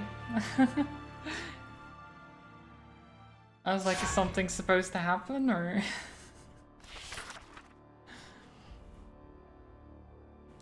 Your journey has brought you to the Marca Hispanica, a wild mountainous region between Charlemagne's empire and the southern lands of Al-Andalus. No one ruler holds absolute sway here, and the only constant is the lives of ordinary people. In the lives of ordinary people is the ceaseless war that Charlemagne and his ally King Galahad have fought against the Saracens. You must make your way to Roncesvalles Pass and there cross into Al-Andalus. The power of the Cataclysm is growing. The massacre you find before you now bears testimony to that fact. Hundreds of Frankish knights lie dead, torn apart by abominations. A savage battle was fought here, in which victory was gained only at the cost of total sacrifice. The few survivors, battered and broken, have gathered around their dying leader. By his coat of arms you recognize him as the Paladin Roland, one of the greatest knights of this age, and a champion of Charlemagne. His side is torn and blood drips from his lips. When he sees you, his eyes brighten, and he gestures for you to speak with him. I can see what you are, Roland stammers as blood gushes from his mouth. Margus was right. Merlin is alive. Take my horn. Find good men willing to fight. Meet my army at Roncesvalles Pass. You must. If the pass falls, we all fall. His eyes fix on something far beyond you. Oliver, he whispers. Then he is gone. Roland's horn of subduing. Oh. That is pretty good. Take Roland's horn, famed of song and legend.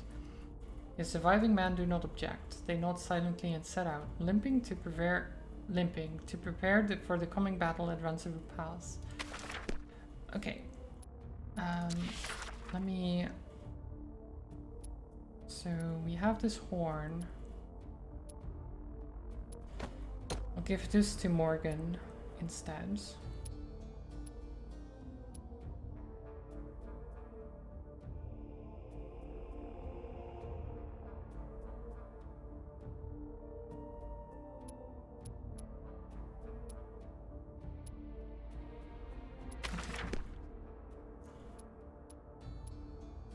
So we are here. There's a quest there.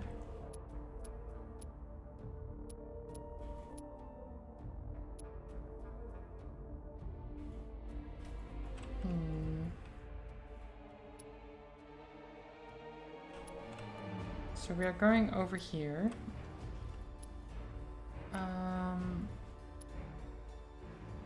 Let's go to the arcane node.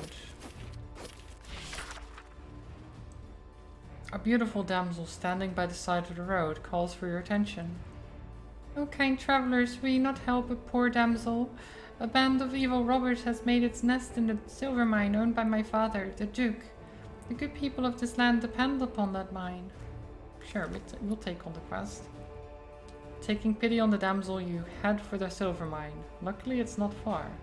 You follow the path to the mine. A gentle wind is blowing, and the air is full of drifting snow. When you arrive, you do not see any robbers outside the mine. They must all be inside. Let's search the area first. Merlin frowns. There's something moving over there. And there. She readies her weapon. I doubt a single word that damsel said was true. This is an ambush. Attack.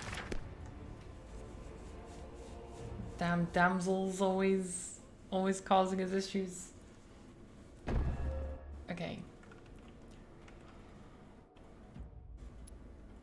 Guardian, Cutthroat, Switch, Sentry. They seem to be pretty simple to deal with. You know? I don't think we'll have any issues.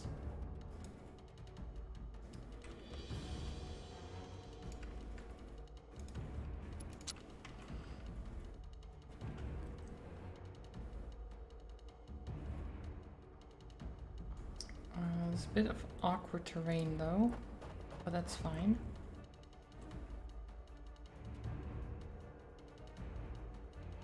Oh, I should have moved you first, shouldn't I? That's fine. You can move over here instead. And then you can do caustic coating.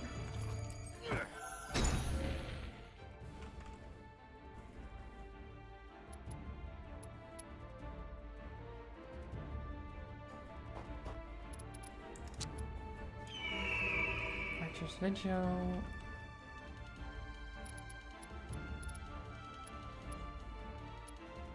And you stand over here.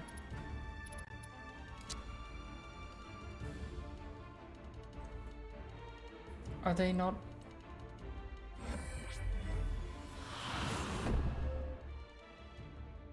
Are they not moving?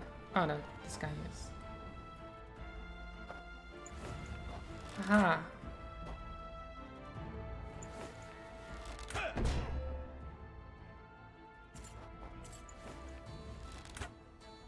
Nice reaction shots.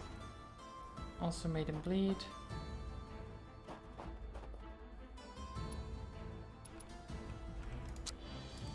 Okay, here we go. Haste.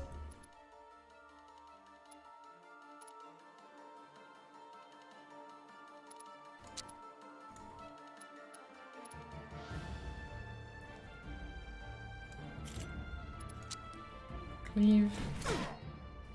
And then bash. Beautiful.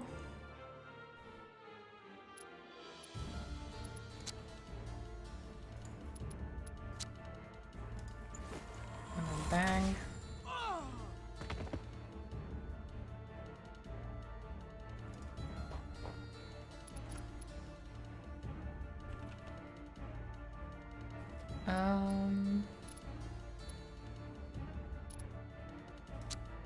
I guess we can just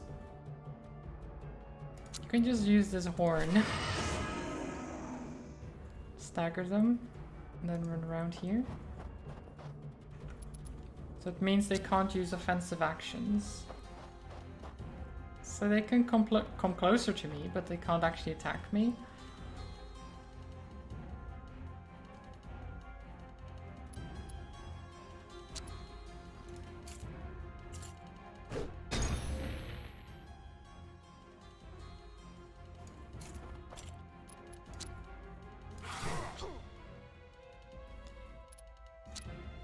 Okay.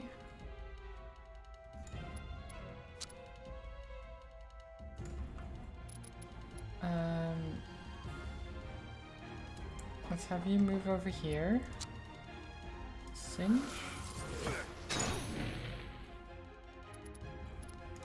And then you shoot this guy. And then I have Archer's Vigil on. So if they try to run away, they'll get shot. Oh, you missed. Preparing Desecrate. Rude. Don't do that.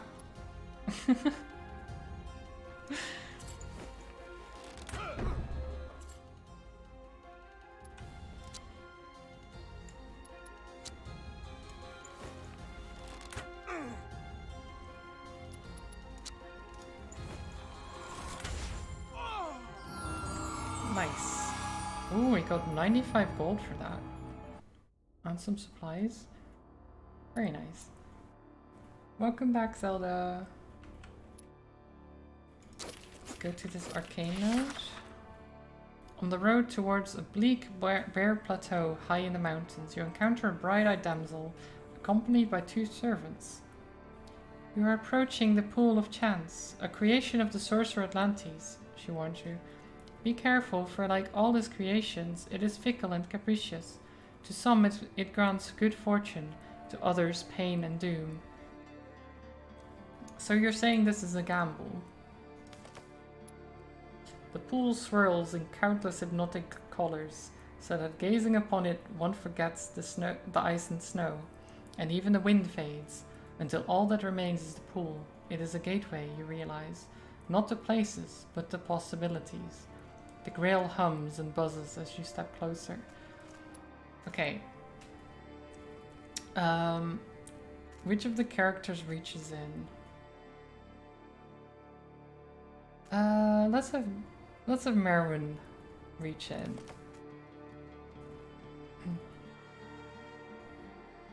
Okay, harmony, resonance, flow, resonance. It's all plus mana, but some better than others. That's fine. We'll just pick one at random. We'll pick number 2. 3 mana. Beautiful. Merlin cautiously reaches into the pool, her hand disappearing in the swirling liquid. At once there's a powerful release of sorcerer's energies, which is absorbed by the grail. She does not find anything within the pool. Okay. I mean, we already had too much mana anyway, so it's like I'm not actually using the mana is my problem. Hi Spoon, how are you doing?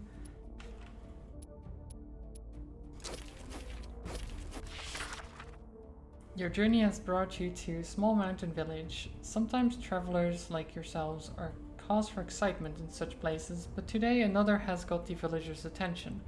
A young red-haired troubadour by the name of Reynard is entertaining them with a tale of heroism and chivalry, which claims is entirely true. Okay, let's listen. Let's see what this is about. Merlin does know, Spoon, yes. Merlin is actually here.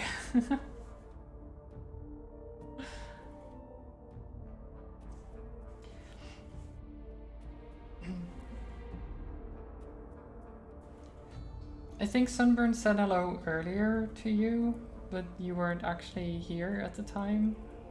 I think. I recall Sunburn saying hello. Merlin is Sauron.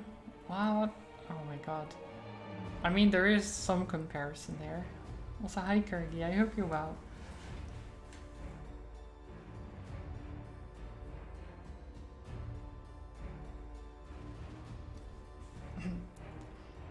troubadour's tale is about Roland. It begins with the 12 peers assembled at Charlemagne's court.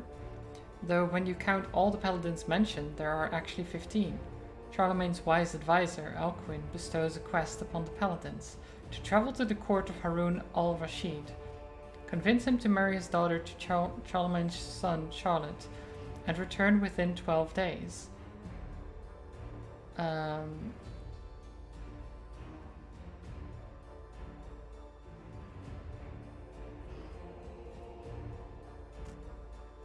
Tell them Roland is dead. I mean, I don't think they want to hear that immediately.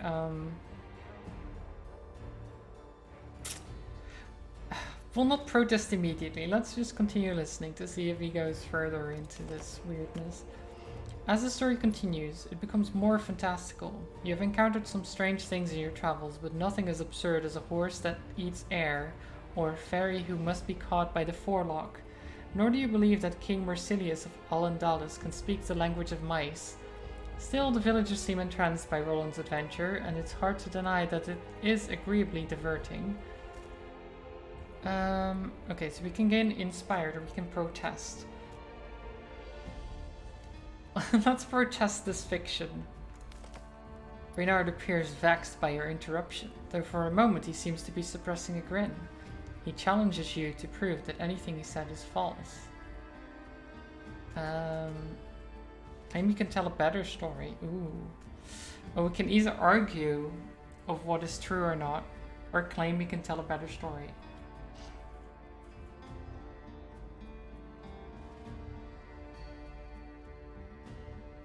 I don't really want to argue, honestly.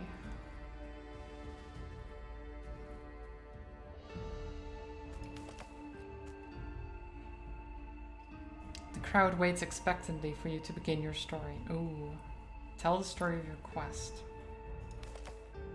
You tell the tale of your journey from Camelot to Corbinic, across the sea and through the Marca Hispanica. You speak of Merlin and monsters and your encounter with Roland. Some of the villagers tell you that they really enjoyed the story, but others complain that it was less believable than Renard's. Some appeared not to have paid any attention at all, and tell you that it wasn't really a proper story at all. Wow. Wow. Well, fine then. Can't believe this. Shaking my head. A damsel warns you that in the woods you're about to cross lives an ill-tempered boar, which has claimed several lives. Some believe it is possessed by a demon. Others even claim it's the last surviving demon from the miracle of the Gadarene swine. Let's track it down. Let's see if we can... Okay, it's a 1 in 4 chance of failure, guys, okay? Does anyone want to take it upon them to pick a card from 1 to 4? Third? Nice. Success. Merlin tracks the boar to a cave in the forest, and there you slay it. You do not know whether the boar was possessed, but it was certainly a vicious beast. It seems to have killed several fawns for sheer pleasure. Its meat will sustain you for several days. Beautiful. Kind of reminds you of Hand of Fate. I can see that, yeah.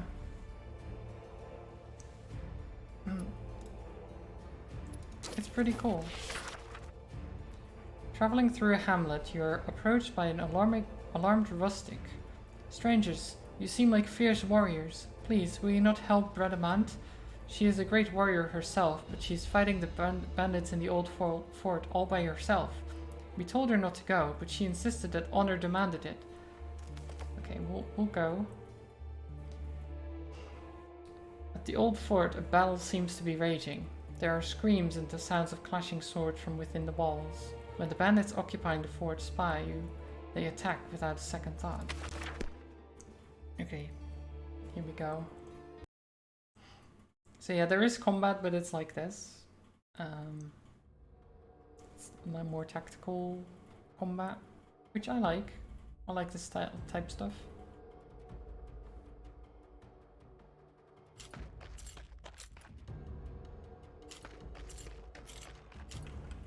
Okay.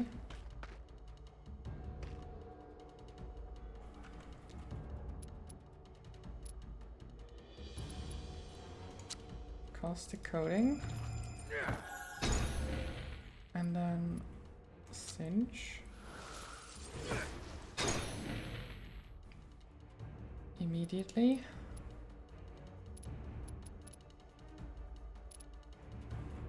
Then you do... do we haste?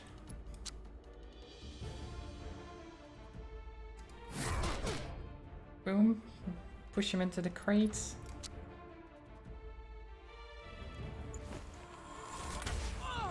And then that.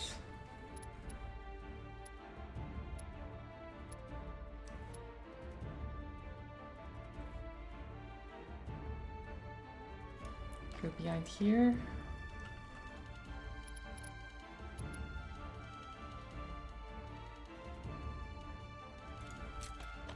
Let's go over there.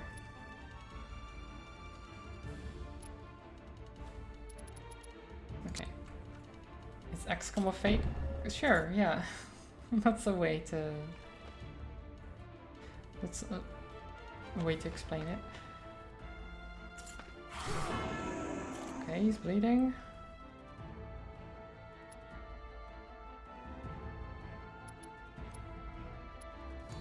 Okay, let's haste.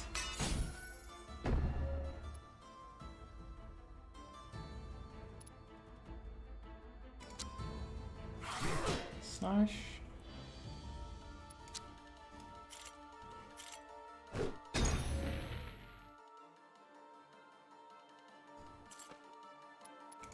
Cleave.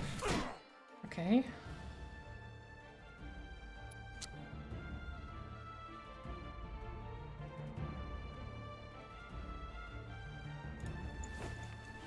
Another volley of arrows into just a single shot to kill.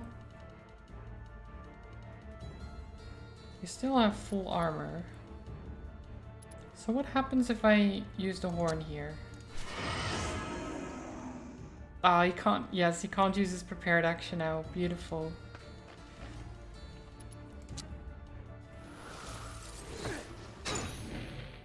Spent all that time preparing and I just... I just use a little horn and they can't do anything.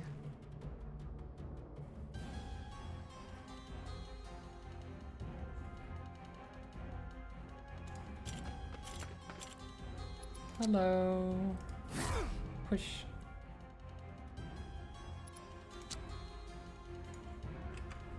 Okay.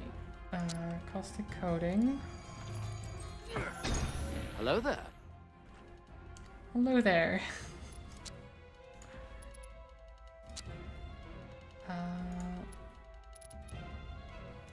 Okay, you go over there.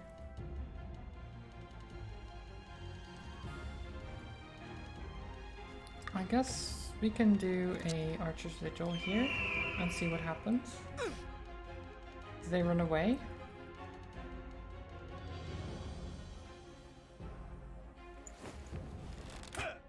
Doesn't seem like they're going to run away.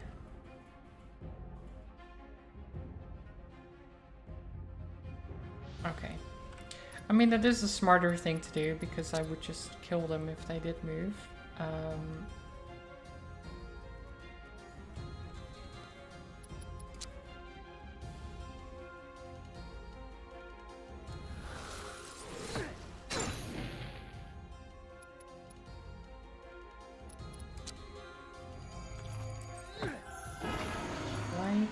And then you can go up here. He will shoot at you, but that's completely fine.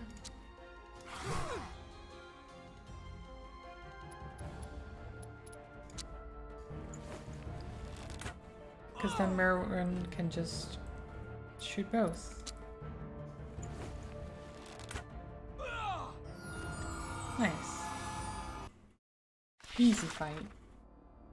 After the battle, a lone warrior woman comes striding out from within the castle, her armor covered in the blood of her enemies.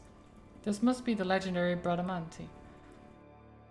Thank you for helping me destroy these lawless swine, she says, wiping the sweat from her brow. Unfortunately, they do not have the object of my quest, having sold it to a merchant traveling to Alandalis. Curse their greed. She spits on the ground. I'm looking for Angelica's ring, a relic of enormous power which must never again fall into evil hands, for great mischief can be accomplished with it. I had hoped to find it here, but these filthy buffoons sold it, and I fear I cannot follow the merchant to Alandalis, as the Emir has a great fear of me. She thinks for a moment, then comes to a decision. Our encounter must be fated. My quest must pass to you. You must find the merchant and take the relic. Okay, I mean I can do that, I guess. You're about to face the last boss in Tiny Rogues with all 16 cinders on? Ooh. Good luck, Sunburn. I wish you well. It seems the bandits got very little of true value when they sold the ring. It is often so with foolish men. Or bandits. Wait, hero level up available? Ooh.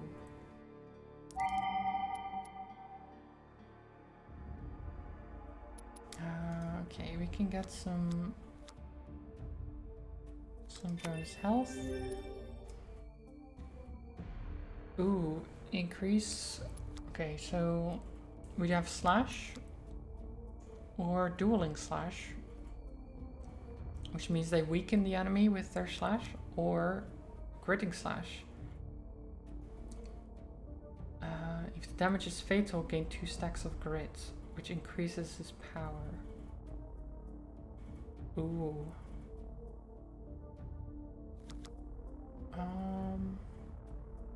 I think we'll do dueling slash. It makes sense with him being the tank.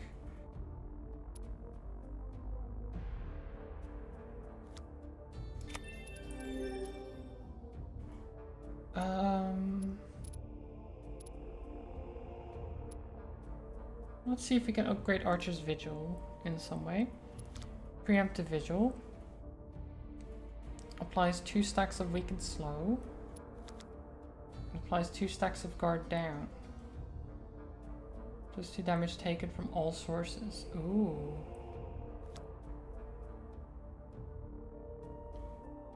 Yeah, okay. I like Preemptive Vigil.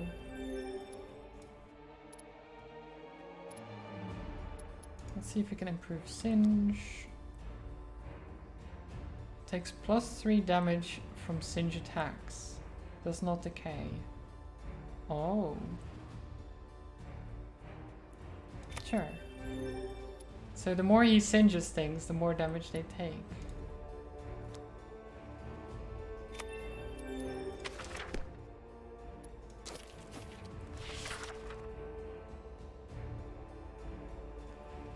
On a flat stretch of road, you encounter a woman leading a mule. Her clothing is faded but well kept, and while she's no longer young, her bearing suggests that she is used to traveling along these hostile, frigid roads. Good day, travelers, she says. These are times of struggle and suffering, and I hear even the great Roland has fallen. I see you carry weapons and armor. Would you perchance require my services as physician? Sure. I would like some healing. All your scrapes and wounds are bound in clean dressings, and she's stowing what is left of her supplies back into the bags. I would wish you luck, but these are dangerous times, and I fear that all my work will be undone before long. You've just gone and bloody done it. Nice. Congrats, Sunburn. Plop, plop. Gave you 4 achievements. Beautiful. Proud of you. My name is Gitrada de Pradis, she says. As you might guess, I was born in the city of Pradis. My calling pulled me south to Canoel, where I studied with the Jewish healer Solomon Ha-Safadi, of whom you may have heard. She strokes the mule's soft nose. Since then I've traveled far, offering healing when and where it's needed, which I am sad to say seems to be more and more often.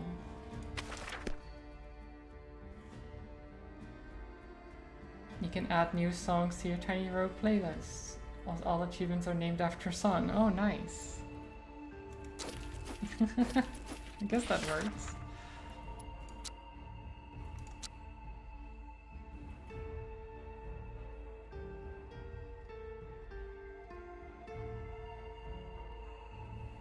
Oh, you can also hide the options and see what the other options are. Okay. So I'll have to look at that later. You've come across a small trading post called Emporium, where people come from surrounding valleys to trade their goods. Okay, so let's trade. I don't really need supplies, honestly. We could sell some supplies, but I'm probably better off just leaving it for now.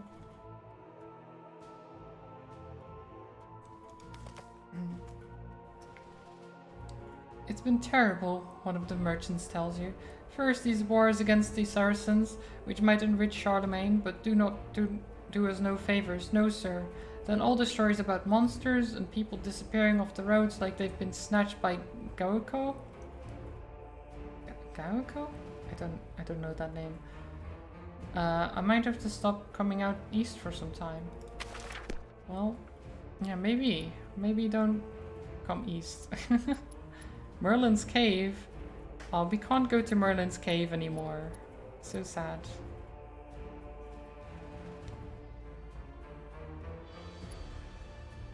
I missed out from going into Merlin's cave. We can go to the city of Andorra though. One morning a thick fog suddenly rises from the ground, quickly obscuring all but the path before you. Walking down that path comes a damsel dressed all in green, with purple flowers woven into her long red hair. Would you like to hear a riddle? She says. Sure. The damsel smiles. There is a house that one enters blind, but comes out seeing. What is that house? A brewery? I don't think a brewery is gonna help you see. I think that makes it worse generally. I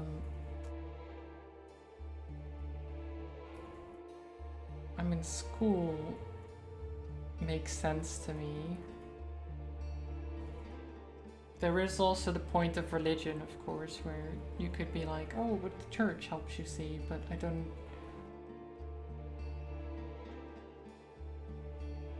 Let's say a school. So it is. You have spoken truth, and by the laws of my people, you shall be rewarded for it. Your reward comes in the form of a song. The damsel sings softly in a language you cannot understand, though you feel that it must be a tale of longing, tragedy, and hope. As she sings, the fog begins to lift. When it is gone, so is she. We gain a thingy. Another mana. Which I can't spend. I mean, I can, but I need I need essence to get more spells. I want Thunderbolt. You did a riddle spoon, yes, you did.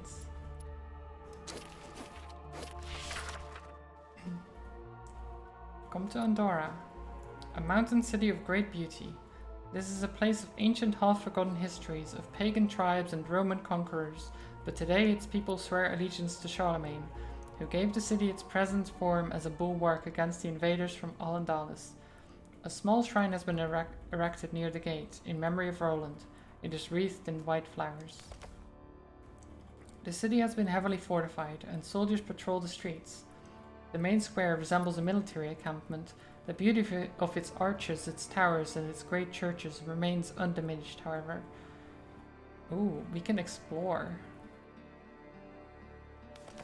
Let's explore. Ooh. The drunkard, the soldier, the servant, the soldier. Okay. Okay. Which one? Spoon, which one? I'll let you decide. 1 to 4.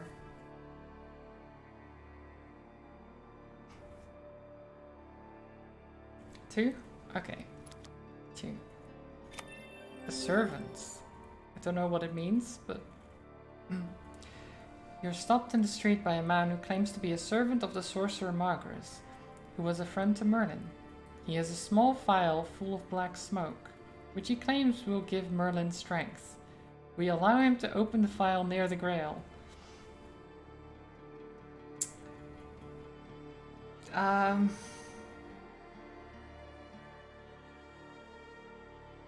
mean, what could go wrong, right? I'm sure that's fine. You decide to start Mass Effect 3. There's a weird option to set all conversation choices are made for you. Why would you do that? Oh, made for you, yeah. I mean, I guess it's if you haven't like actually played the other games or something, or if you weren't happy with the choices you made. I don't know. I don't see the point, but I guess there's people who use it.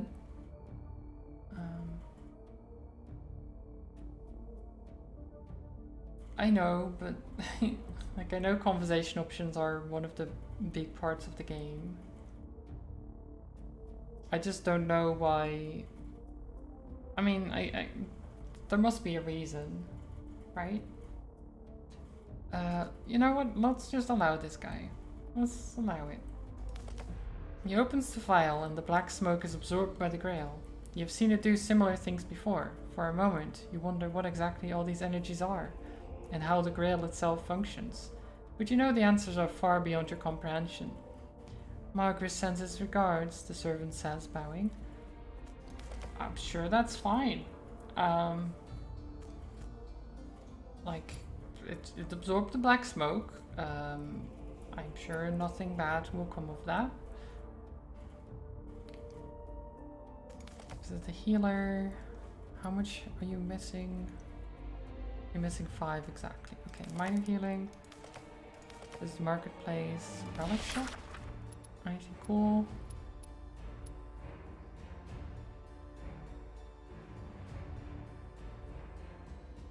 Bear is granted +2 power and 2 stacks of beast curse.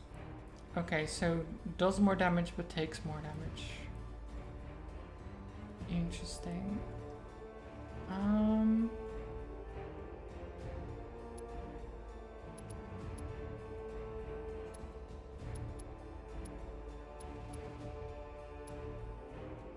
Let's sell this caustic vial, and then we'll give this to you.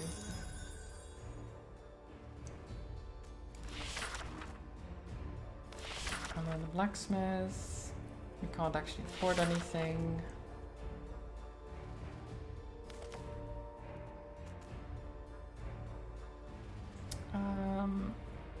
Let's buy some supplies, why not?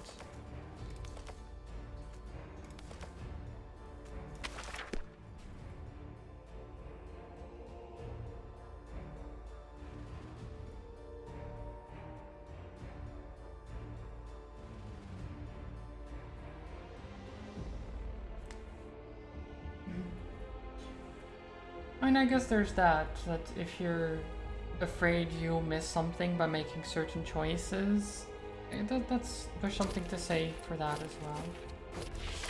That like if the game makes the choices for you because those are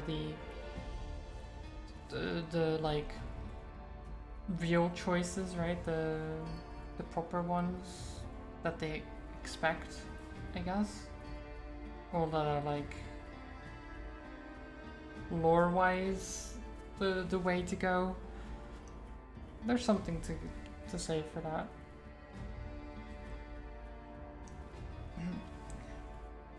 You're traversing a narrow path, framed by high cliffs on one side and by a plunging chasm on the other. The going is treacherous and requires your full attention, so it takes you a while to realize that all the ordinary sounds of living nature have ceased, plunging the area into an almost supernatural silence. Let's inspect the area. It is strange that all wildlife has fled the area, so suddenly and all at once, and you cannot help but think that sometimes animals seem to know and feel things that humans are blind to. Indeed, even the wind seems to hold its breath in anticipation, without truly knowing why, but sensing that is the right thing to do. You ready your shields and weapons, preparing for whatever may come your way. Okay, so we're being attacked. Probably by the void creatures or whatever they are. Oh, there's some wyverns and a thorn toad. Whenever hit by a foe, deal 4 damage to all units in melee range and gain 2 stacks of thick skin. Okay. Interesting.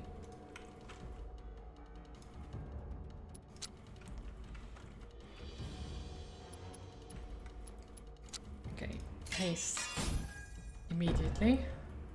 And then we just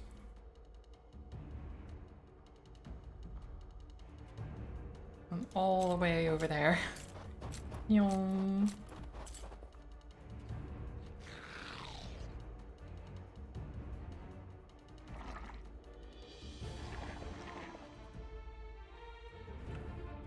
Okay. Nothing runs away again.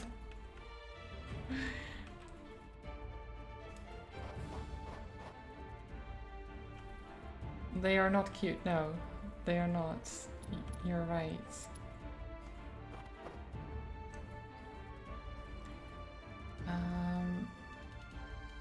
Okay.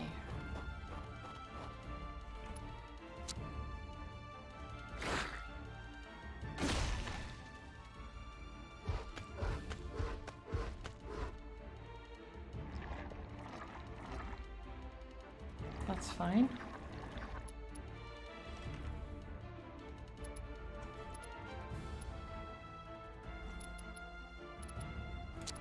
Caustic coating. And then do a little singe.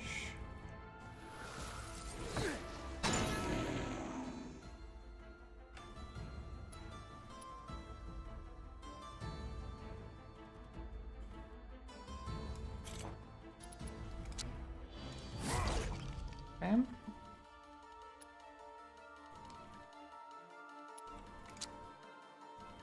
Okay, so we can do a volley here.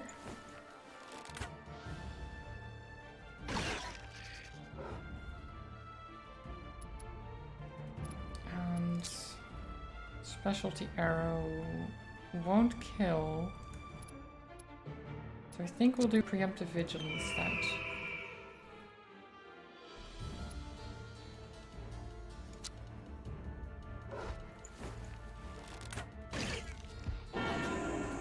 Okay. That's not great.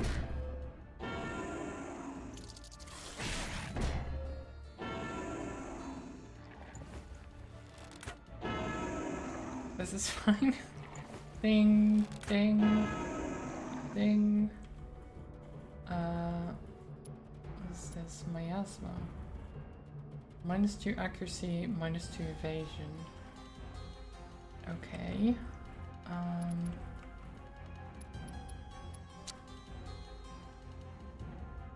We can kill this thing.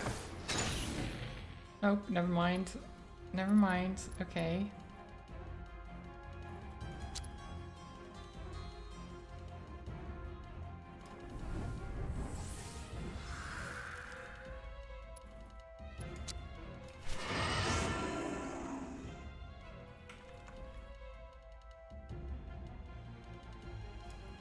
Can go over here.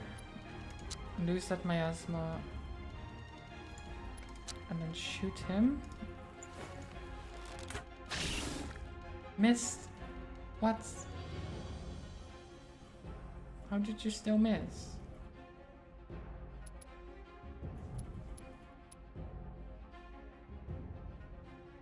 They don't have any evasion.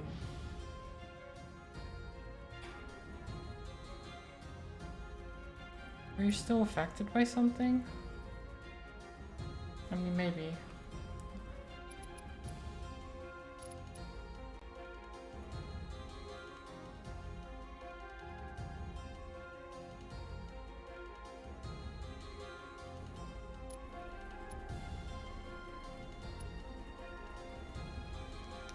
Okay, we'll just go over here to Balloon Slash. Nice.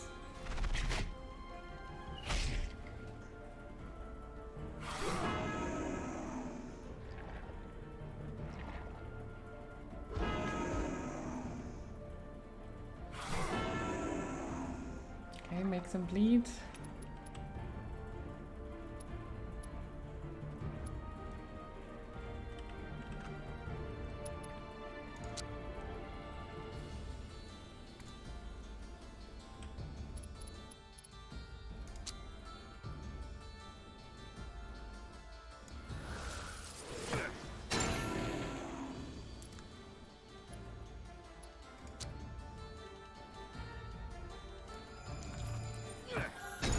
Okay.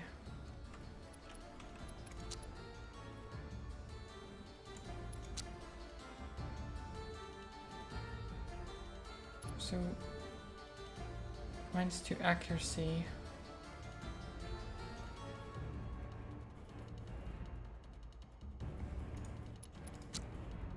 So there's an 80% chance that we hit this thing. Okay. Can we do it again? Ow. Damn it. Okay.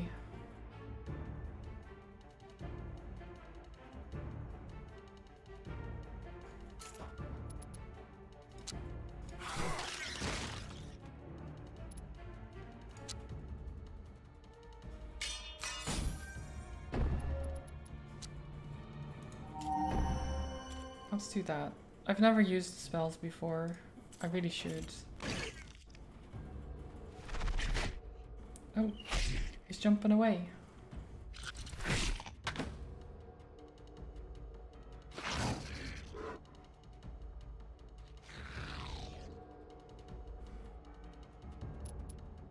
Yeah. Well, yes, Sunburn.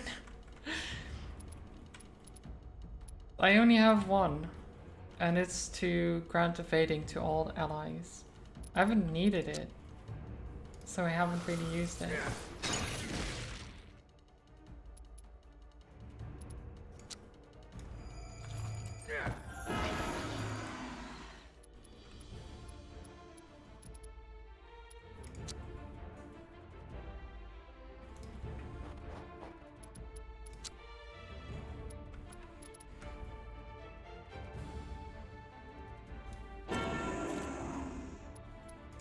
Bash it. Ow. Damn it.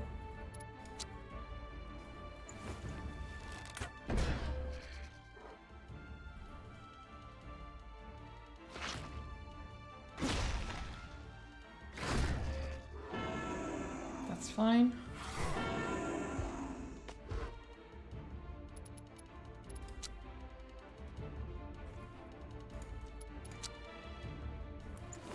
And bang. Nice. But yeah, each spell I use uses mana, and I gain so much mana every time, and the maximum apparently is 5. So I've been at the max for quite a while. And I want to use more spells, but I don't need the evasion as much. I want the lightning bolt. There's thunderbolt here. I want that one. There's also warp, which is pretty cool, or stasis. But I don't have any essence to get the spells.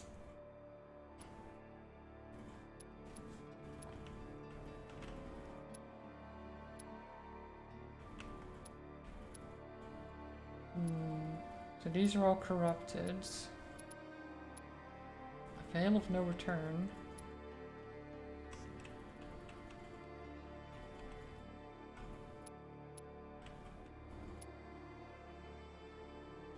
I don't think I can actually go there.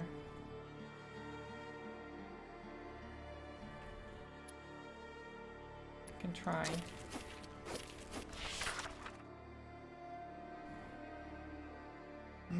You come across a cracked, overgrown monolith. Tendrils of corruption are wreathed around it, slowly pulling it apart. This wound in the veil has festered and cannot be entirely healed, not until the Grail has reached Jerusalem. But you could cleanse it to arrest its growth, though to do so would cost some of Merlin's strength. I'm sure Merlin will be fine with that, right? There you go. Beautiful.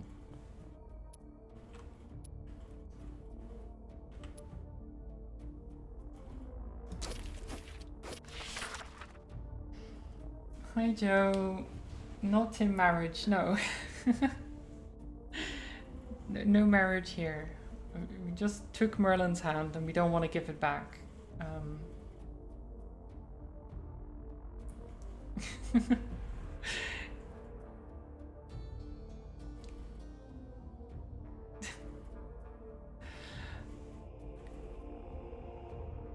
No, that's not true. Merlin did give me his hand himself, but I mean, I don't know what to do with it really. So far it's a good game though. You're traveling on a snowy road alongside a broad river when you hear a scream pierce the cold mountain air. Following the sound, you arrive at an abandoned campsite. While there is not a soul in sight, the embers of the fire are still smoldering. Whoever set up this camp has not been gone for long. Look for tracks. Merlin crouches and examines the ground around the campfire. There was a struggle here, she muses. 2 men. They were fighting. She stands up and takes a few steps away from the fire. But not each other. Merlin points at the ground, suddenly agitated. Look at these tracks. There are abominations nearby. Oh, nice. You hate the first choice you have to make? Which one is that, Sunburn? You have to choose between boosting powers of your teammates or doubling the carrying capacity of yourself. Oh. Oh, yeah. Yeah. That's not ideal. Okay, a bunch of mandrakes and wyverns. Don't like that.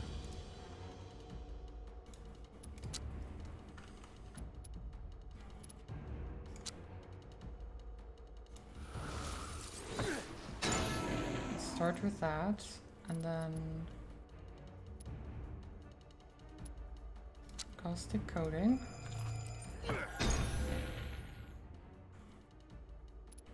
And haste. And you just let's go over here and bonk. Beautiful.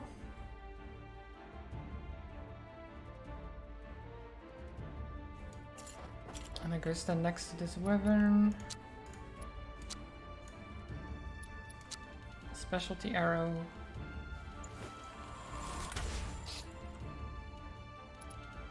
And then preemptive vigil.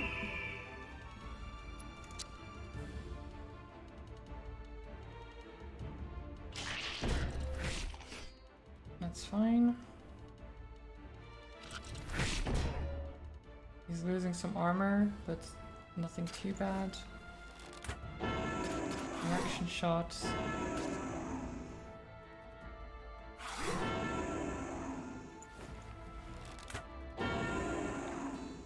Okay. They sure are getting shot a lot. Ding. Dong. Ding. Okay, so this Mandrake, the bleeding, is that takes 1 health damage each turn, stacks with Burner's damage modifiers. So will it just die? Because he has +2 damage.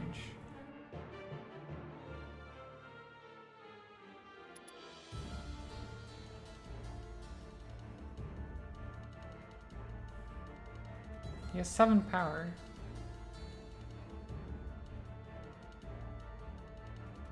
And he has +2 damage to next attack. I don't know. I guess we'll find out.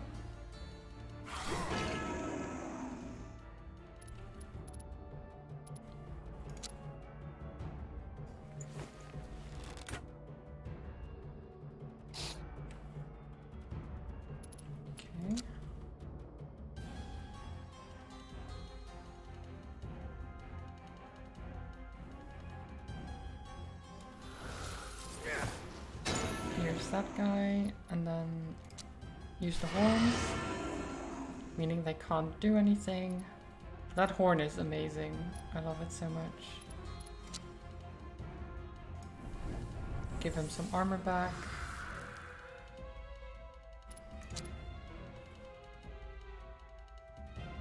And then you shoot this one. Nope. Yep, it died. Nice.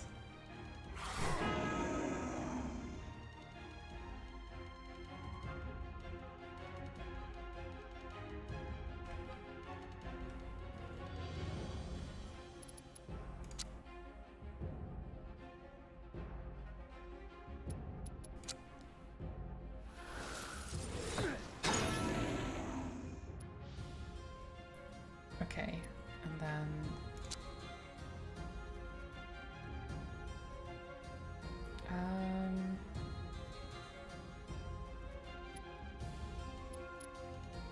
okay, I mean, I guess that works. So we'll shoot this. Caustic coating. And then preemptive vigil.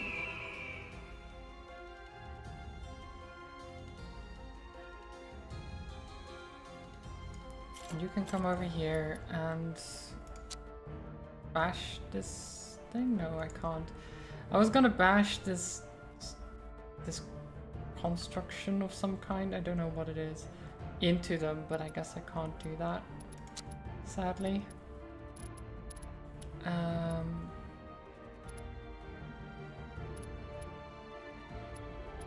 We'll just sit here then. That's fine.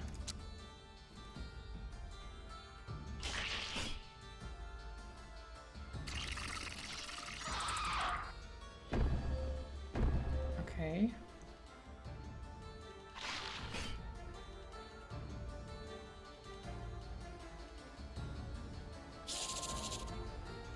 That's...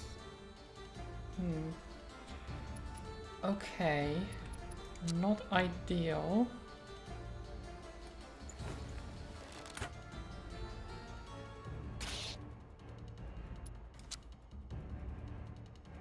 Especially with the arrow.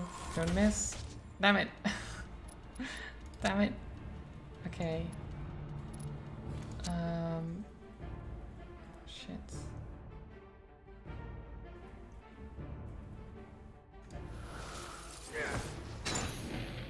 Well.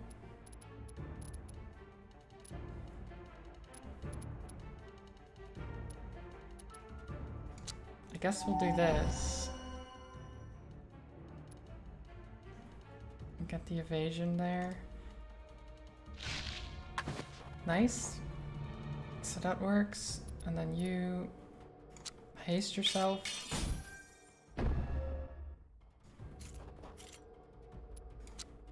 Bash them into each other. No! Damn it. Okay. Okay. Well. At least they missed everything.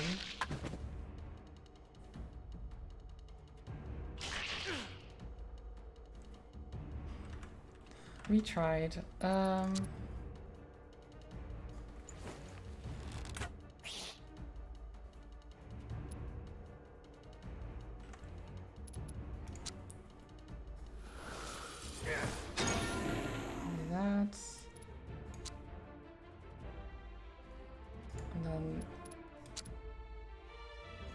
You can just come over here and do a cleave.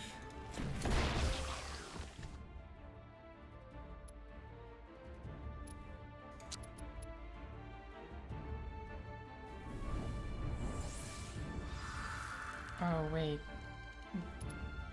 Their explosions do just health damage, don't they? So that's not ideal at all.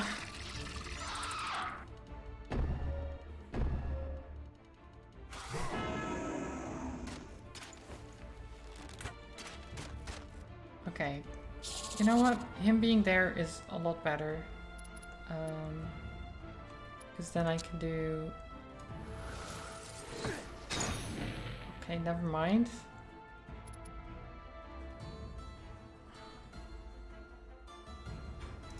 I guess this is fine. Yep. Ow. That's fine. He took a lot of damage. He's at 9 health. That's fine. The creatures are defeated and their ichor soaks the snow like the blood of their victims. You do not know who died here today, but at least their deaths have been avenged. You contemplate taking another look at their camp and looking for clues as to their identity before moving on. After some fruitless searching, you cautiously venture into the woods, only to find the mangled corpse of a man. A curved blade lies in the snow, not far from his outstretched hand. The Saracen died far from home, valiantly fighting the creatures of the Cataclysm. You reluctantly search his corpse and find an emerald ring with Moorish writing on the inside of the band. You take it, resolving to keep it until he can return to his family. Okay. We can try that. Okay, we can't go to the Veil of No Return, sadly. This is fine. Your journey has taken you to a small village in the mountains. From the distance you can see smoke rising from the chimneys, but there is a festering wound in the vale, and the land has already begun to change. Could there really still be survivors? There are survivors indeed. It would seem the Cataclysm manifested differently in this place. No abominations ever came through this wound, only a disease that has ravaged the village, killing more than half its people. The rest are still here, slowly dying too frightened to make the journey to safety. Though you suspect leaving might cure them, they are weak and tired and despairing. You cannot help but pity them.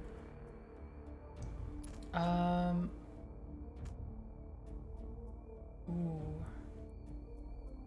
You know what? I'll escort them. Though it is a deviation from your greater quest, you take the necessary time to escort the villagers to a safer place.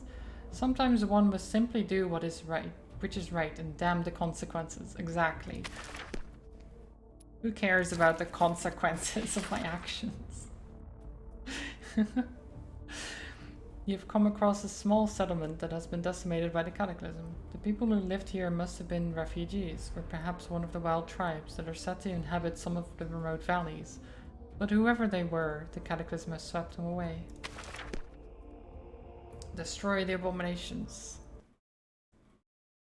Okay, so I do need to make sure that Bruno doesn't die. He should be okay because these aren't the ones that explode.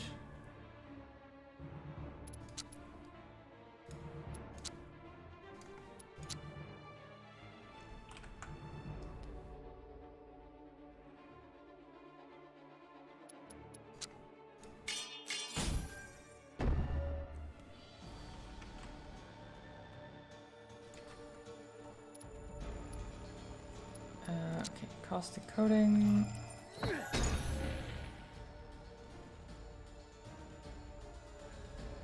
And you go over there.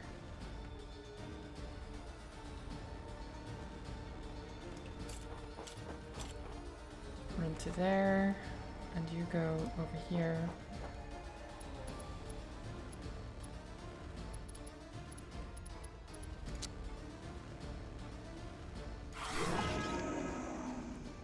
Nice. A preemptive vigil. Hopefully that works.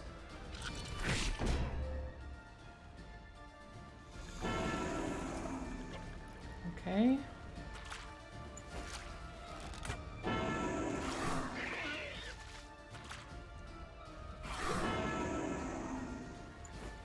Okay, all the reactions going off.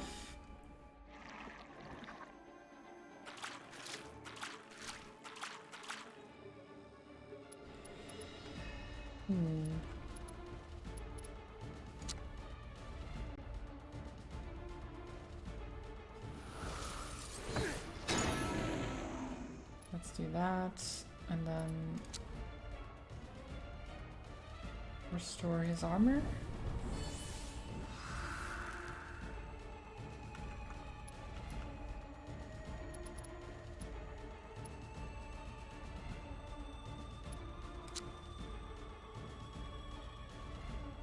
shoot him. And then it's unarmored, so specialty arrow. Not bad. Bash this thing away. Nope. Never mind. Okay. Let's use the horn.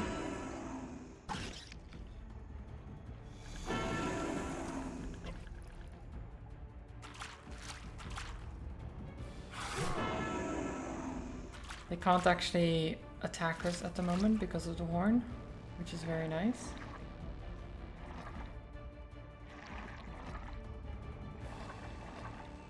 Okay.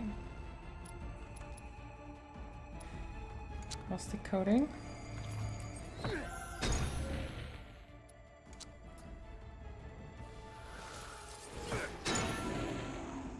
Using singe. Then we do a volley here. Which will kill one and pretty heavily wound the others.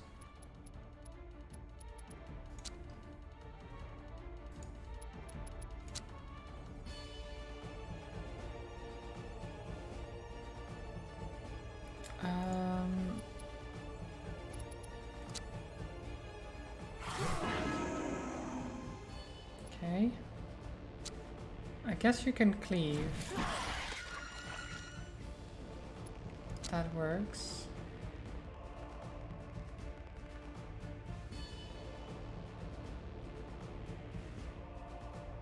And we'll just do preemptive vigil again.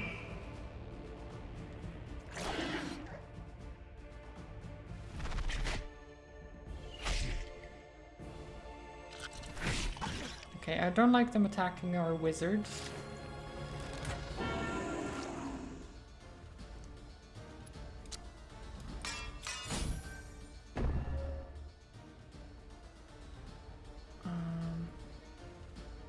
Four armor damage. That's fine.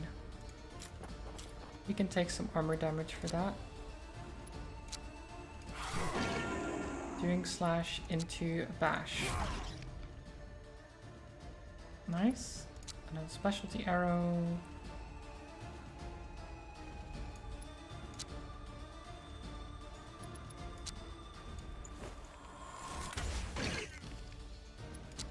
Into regular arrow.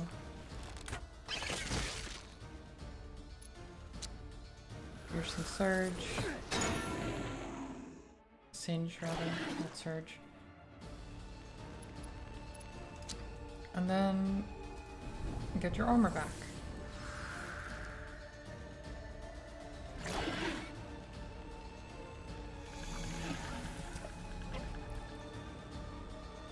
Okay, it's preparing, but it shouldn't be able to finish what it's doing.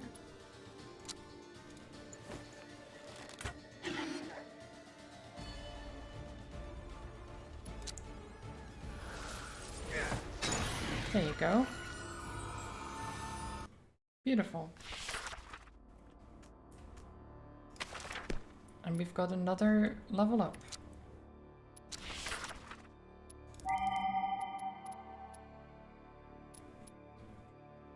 Okay, let's improve haste. Reset all non-offensive cooldowns. Oh. And remove all negative status effects. Reset all offensive cooldowns.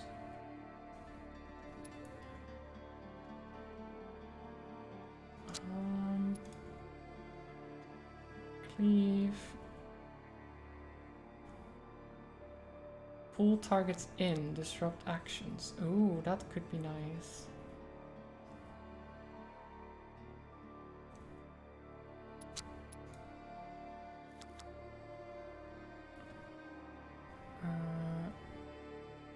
Deal 7 damage to the target and to the blocking unit.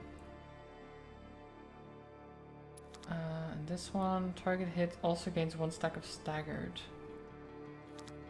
Oh, I like the heavy bash. Let's go for the heavy bash. And then get some more... Oh, some power. Yes. More power.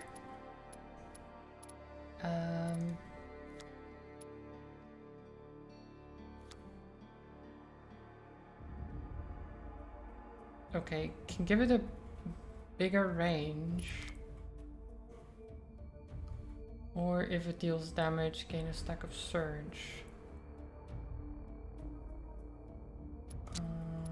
It's not great. Vulnerable is nice. 5 damage. It's weak and rooted. Or apply a stack of stunned.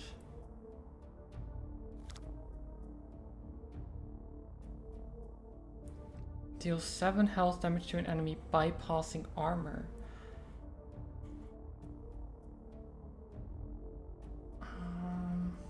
So it makes it stronger, but it doesn't do the unarmored thing. What was the snow just in the middle of the screen there?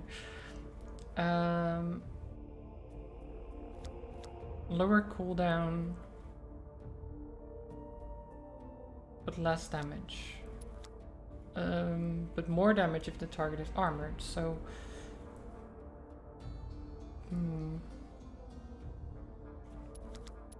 I think we'll go for the volley, the vulnerable, the opening salvo. And then you get some evasion. Morgan, you can get evasion too.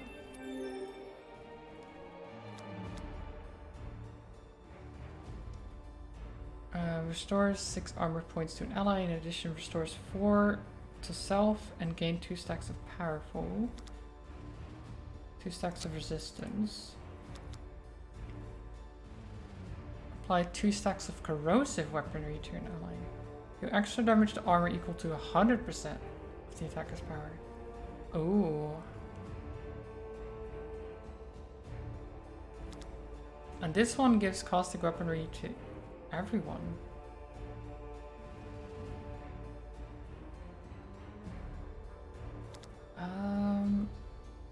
I think I like this one.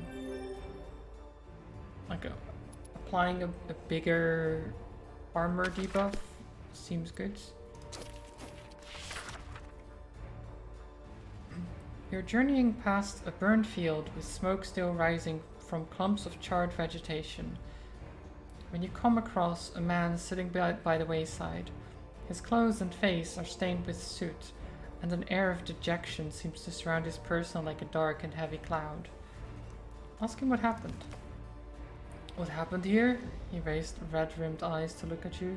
My life ended here, or it might as well have, for that would have been a mercy. Abominations came to my farm not 10 days ago, and took my wife and my young son.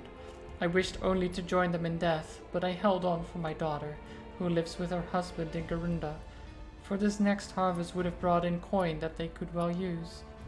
He pauses, and then the fire came and took that too.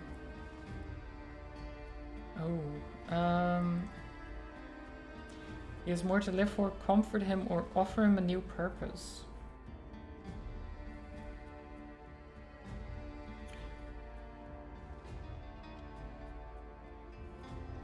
I mean, let's comfort him. It pains you to say it, but it seems that this man has indeed lost everything. You consider suggesting that he journey to Garunda to live with his daughter, but these are dangerous times and you're afraid that an unarmed man has little chance of reaching the city unharmed. So instead you tell him to not lose hope, for one can never know what the next day will bring. The words feel hollow to you, and he seems no less dejected, but he still invites you to his home to share a meal with him. Let's accept his hospitality. You spend an evening with the man, who introduces himself as Johan. The meal is modest, and there's barely enough to fill your plates, but Johan seems so happy to have visitors that you do not feel guilty. When the meal is over, Johan insists you stay the night. You accept, as grateful for a warm place to sleep as he is for your company. In the morning you wake to find Johan gone. He has left you some supplies and the notes, saying that he has gone to find his daughter. Well, I hope he finds her. I hope he manages. At long last, you have arrived at Roncevaux Pass. Your journey through the Marca Hispanica is over. The abominations are everywhere. The battle prophesied by Roland is about to begin. We can do this, guys. Count Oliver, Roland's best friend, has taken command of Roland's surviving men and is preparing for battle. He is far from you, across the sea of abominations, but you can see that he is calm and collected, making the final preparations before the charge. When he sees you, he lifts a hand in greeting. Oliver's men are few, and the abominations are many, but wise Oliver shows no fear. He is not afraid to die for the cause. A cry goes up from the men. Montjoy! Montjoy! It is a sound you will never forget. And so they charge into battle. We've got this. It's just some abominations. We can do this. No problem. There's a cockatrice. Oh god, I don't like how that looks. When hit by an ability, apply 2 stacks of vulnerable to the attacker. If they do not have it. Each turn set all allies inspired to 2. And gain 5 points of healing at turn start. Okay. And there's a basilisk as well. Minus 50% damage taken from ranged attacks. Losing all stacks if there's no armor points left. Okay, and the Mandrake, we know what they do.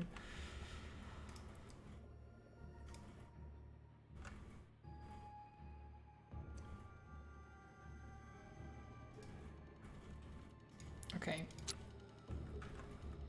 I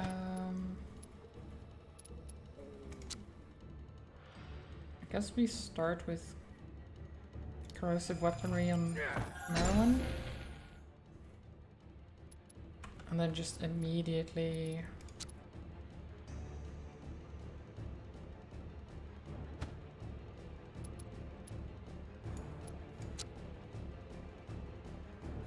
opening salvo.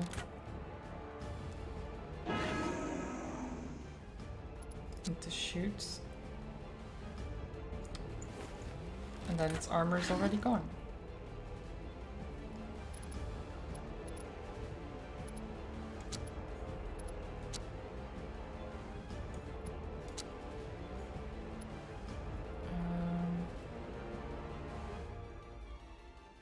I don't think I want to start with the horn straight away. So let's move over there.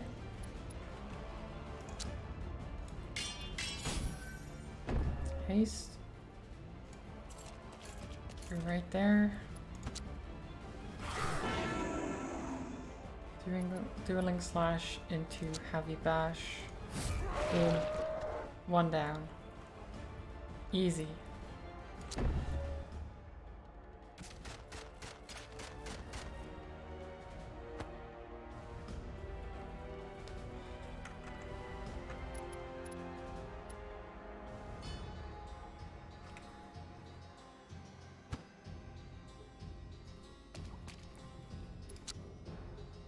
Okay, let's singe the Mandrake.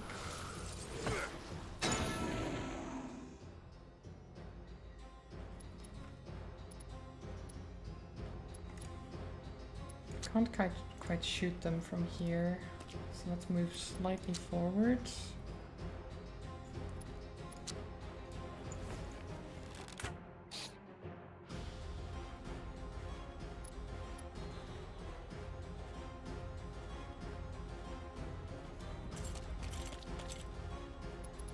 Cleave.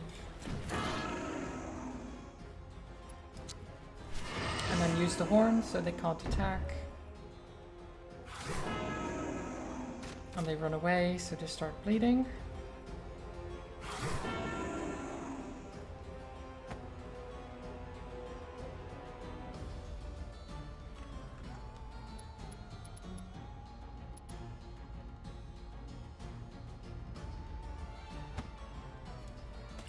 You go forward a bit more.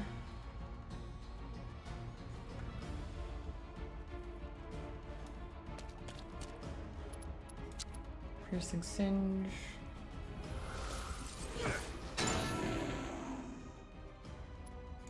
Into specialty arrow. I miss. No. Okay, well. We tried. You go over there. Hit him.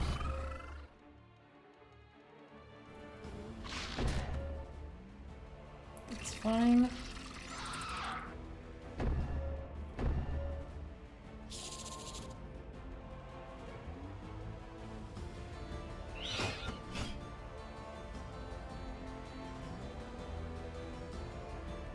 Okay, they're preparing some stuff. Not great, but we're in range, so we can do this.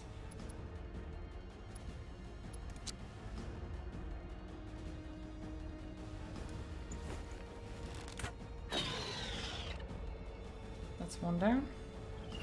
Oh, oh, there's reinforcements. Okay. That is fine.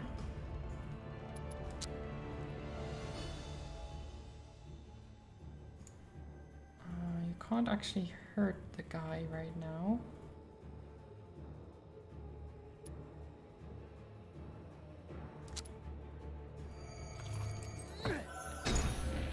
Let's do that and then run away.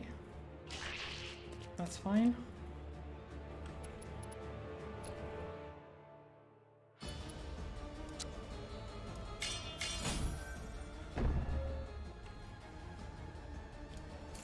Run over here.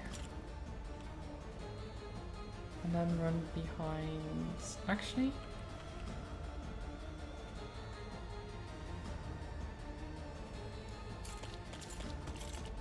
run over here and then just bash him.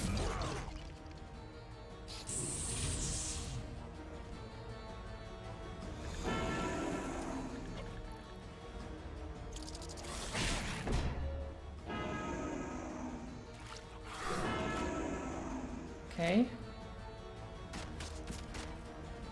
What are you doing? This is fine. I guess you can go in there and do a cleave.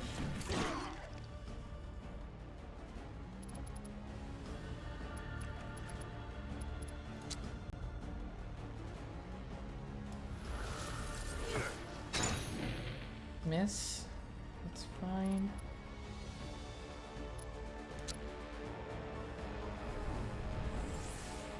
Got that armor back. Okay, Merlin, go help.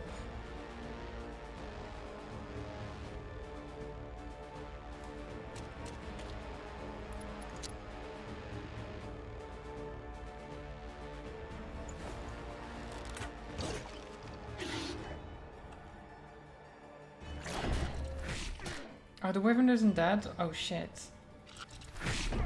No! Brunar! No! Sir Brunar! I thought for sure that would kill. Oh no. Shit. Because I could have used the specialty arrow. I just thought it would die either way. I was wrong.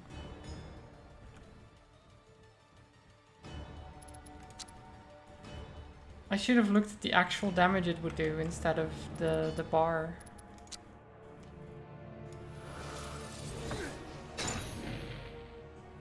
Can you not...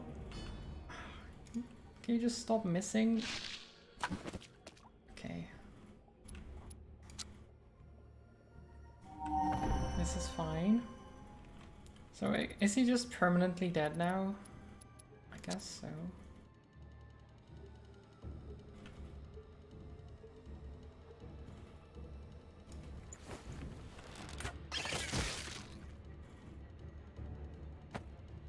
Oh no, there's more. But wait, there's more.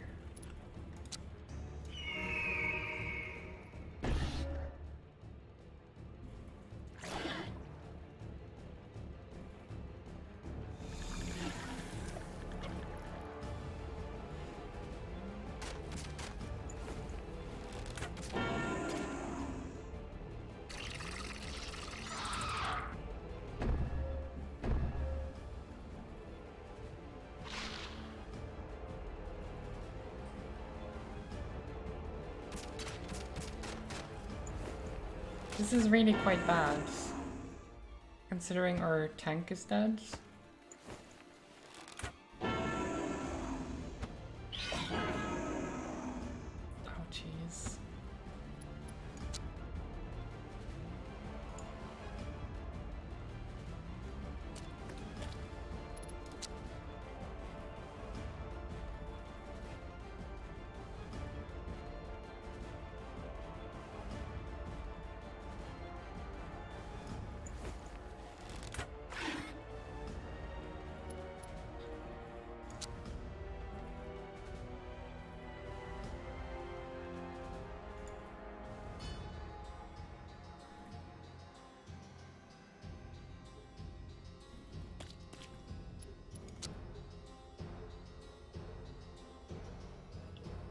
I can't actually attack him through that.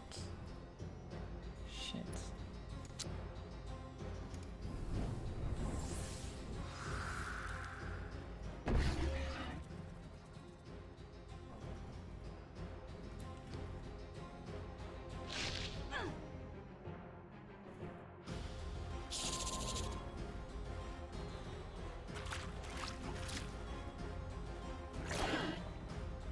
That's really bad.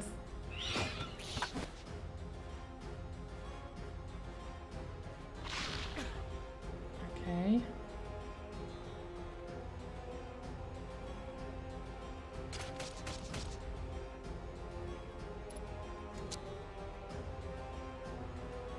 %. Shit.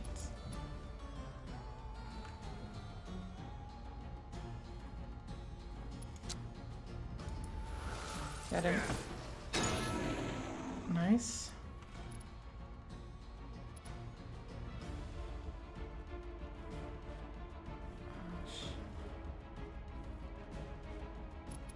Do I...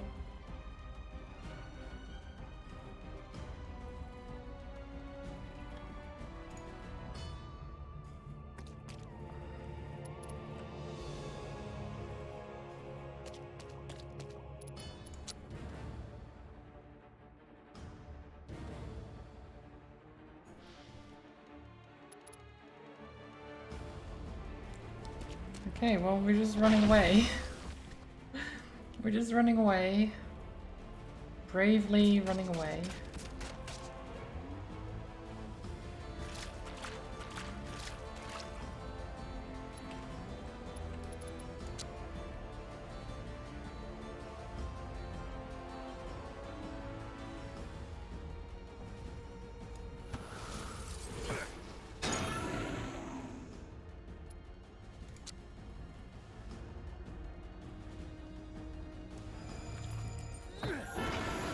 Well, have a good lurk, Zelda.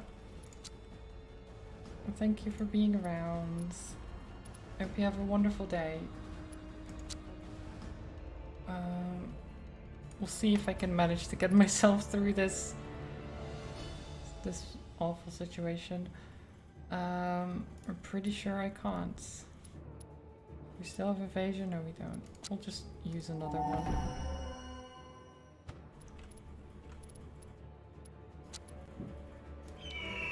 Try this, I guess.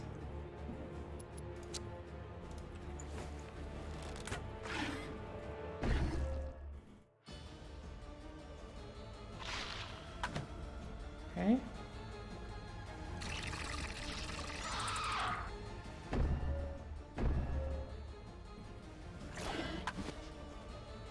Just evade everything.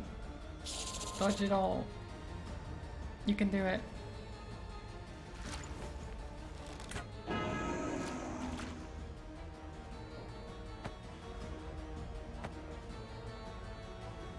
Okay.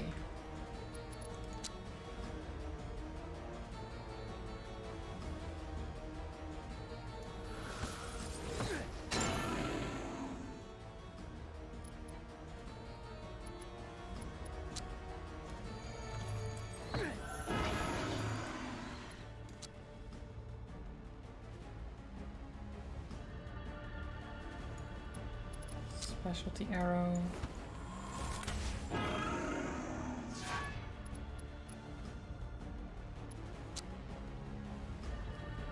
Got another achievement. There you go.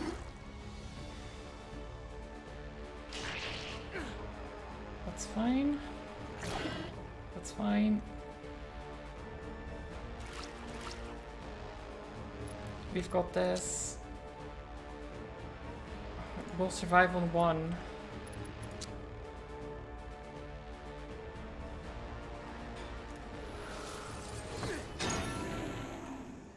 Okay, that will help. And then you shoot. And preempt a vigil.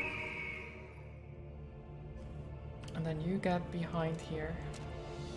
So it can't hit you. At least not as easily. Ow.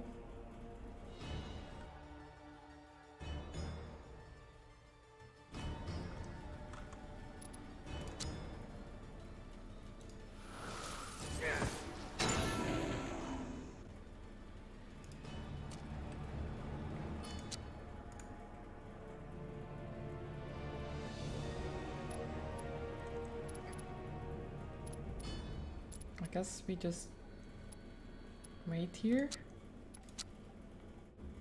It has to come to us. There it is. Cinch it some more. Nope, never mind.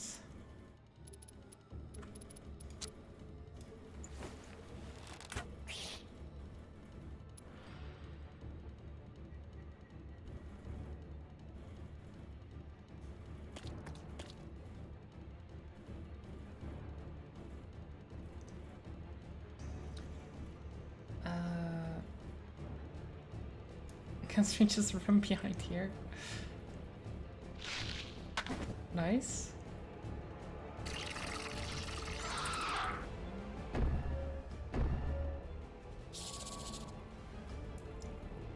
Stop trying to kill me. I know you're some kind of corruption, but come on, why do you have to kill me?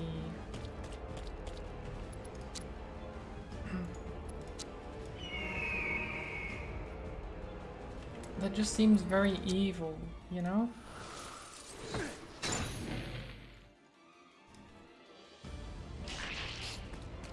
Jeez. No! Okay, he's alive. Oh, jeez.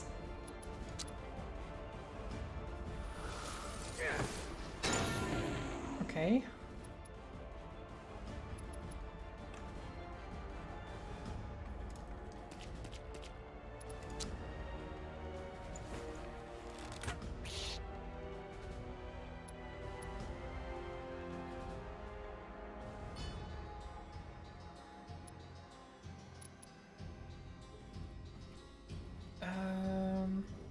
You know what, just, yeah, use evasion again.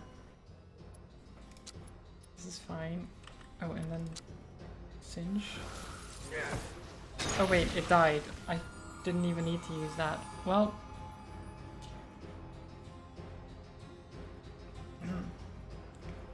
Wait, we lose the relic too? Can't we just, you know, loot him or something? F. Finally, but the battle is over. The abominations are dead and Rendezvous Pass has not fallen to the enemy. If there is a future, this day will be remembered in song, and if there is none, you will face the end with pride. The battle may have been won, but your feeling of triumph takes on a bitter note when you realize that you are the only ones left standing. You had Merlin by your side, none of the others did, and yet you fought without sorcery and secret knowledge, and without their sacrifice, you too would have perished. Well, so everyone died, including one of my heroes. Not ideal.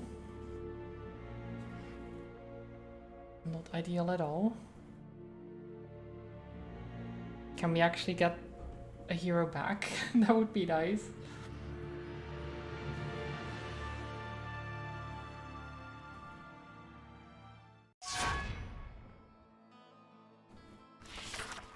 We've reached Anondalis, nice. You've come to Onondalis, a rich and powerful land ruled by Emir Abd al-Rahman ibn al-Hakam al-Mursi, known in the north as King Marsilius. A land of scholars and poets, though the war against Charlemagne and Galahad has brought forth harsher qualities. The story of the heroes of Roncevaux Pass precedes you into Al-Andalis, turning you into figures of legend, and such a legend is clearly needed, for the cataclysm grows stronger than ever before, and hope is scarcer by the day. The world has changed since you set out from Camelot. The cataclysm has now infected the entire Vale, and reality itself is beginning to fray. The Grail whirs and groans in the strangest ways as invisible energies tear at it. All you can do is put your faith in Merlin. The famed city of Saragossa has been the site of many battles, but none so fierce as the siege against a stream of abominations that almost reduced its walls to rubble. Without the victory at Roncevaux Pass, it would not have stood. And so it is... Put your faith in me. I will put your faith in you. Put my faith in you, Merlin. Without the victory at Roncevaux Pass, it would not have stood, and so it is the delegation that has been sent to meet you. The leader of the delegation is said to be the wisest of Emir al-Mursi's knights. His name is Barakat ibn Baram al-Abiyat, but in the songs of the troubadours he is called Blancandrin. Peace be upon you, he says solemnly. Truly, peace is now our greatest desire. I have spent many years trying to convince my lord that Albion need not be our enemy, though King Galahad has made this task most difficult. Blancandrin and the delegation escort you to the city of Saragossa, a beautiful city transformed into a bleak fortress by the ravages of endless war. We are used to suffering here in Saragossa, Blancandrin says sadly. I will have a servant fetch you a physician. You have sacrificed much for us. Oh, nice. Well, it would be nice if they could have, like, someone who could resurrect our dead friend. That would be nice.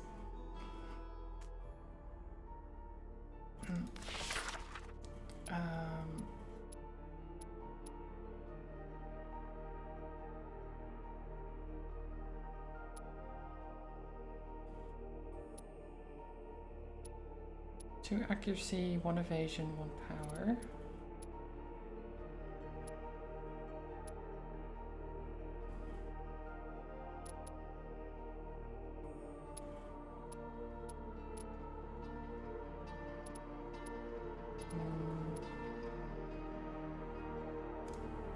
I guess we'll buy that one. Ask about Albion. Blancandrin sighs. Many think of it as a barbaric place, and its people as cruel invaders who would destroy our culture. They forget our ancestors invaded this place themselves, and there is no land without such history. Still, I will admit it is hard to understand King Galahad's hatred of our faith. Ask him about Myrcea. It was meant to be the jewel of Al-Andalis, Blancandrin says. Perhaps even a new capital. That is why they call him Al-Mursi, you see? He is of that city as it is of him. The war against Charlemagne and Galahad has been costly. However, it has diverted much of the Emir's attention away from his beloved city. Blancandrin considers his words. He was not born a man of war, so it's just about the Emir. He would be, by inclination, choose the quill over the sword, but he has no choice. He has had no choice, and that has hardened him, and by consequence, his realm also. Well, we have two people now, which is definitely not what I want. Where can I get another hero? Over there. Okay. I do think I'll leave it here, because I think I'm like halfway through or something like that. And we can continue tomorrow to see how far we can get through this journey to help Merlin. Yeah, that's pretty good so far. I'm enjoying it. I've got a couple of achievements and stuff. Pretty good. Let's see. Is Combat streaming already? He is. He is. Should I send you over there? I mean, probably, right? Probably. He's doing a subathon. This special stream we do thing. 2-year affiliate and 500 follower subathon. All the celebrations and things are over there, so let's go say hi and send some love over there. He's been going for an hour 40 now. I thought he would start a bit later than that. But yeah, let's go say hi, send some love over that way, and hopefully I'll see you tomorrow. I've been doing a lot better today, so hopefully that stays. Hopefully that doesn't change.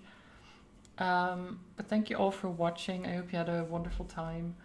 Yeah, I hope you have a good one. Go say hi to Combat for me. Send all the love over there, and yeah, I hope you have a wonderful weekend. Bye bye, everyone. Bye bye. Bye bye bye.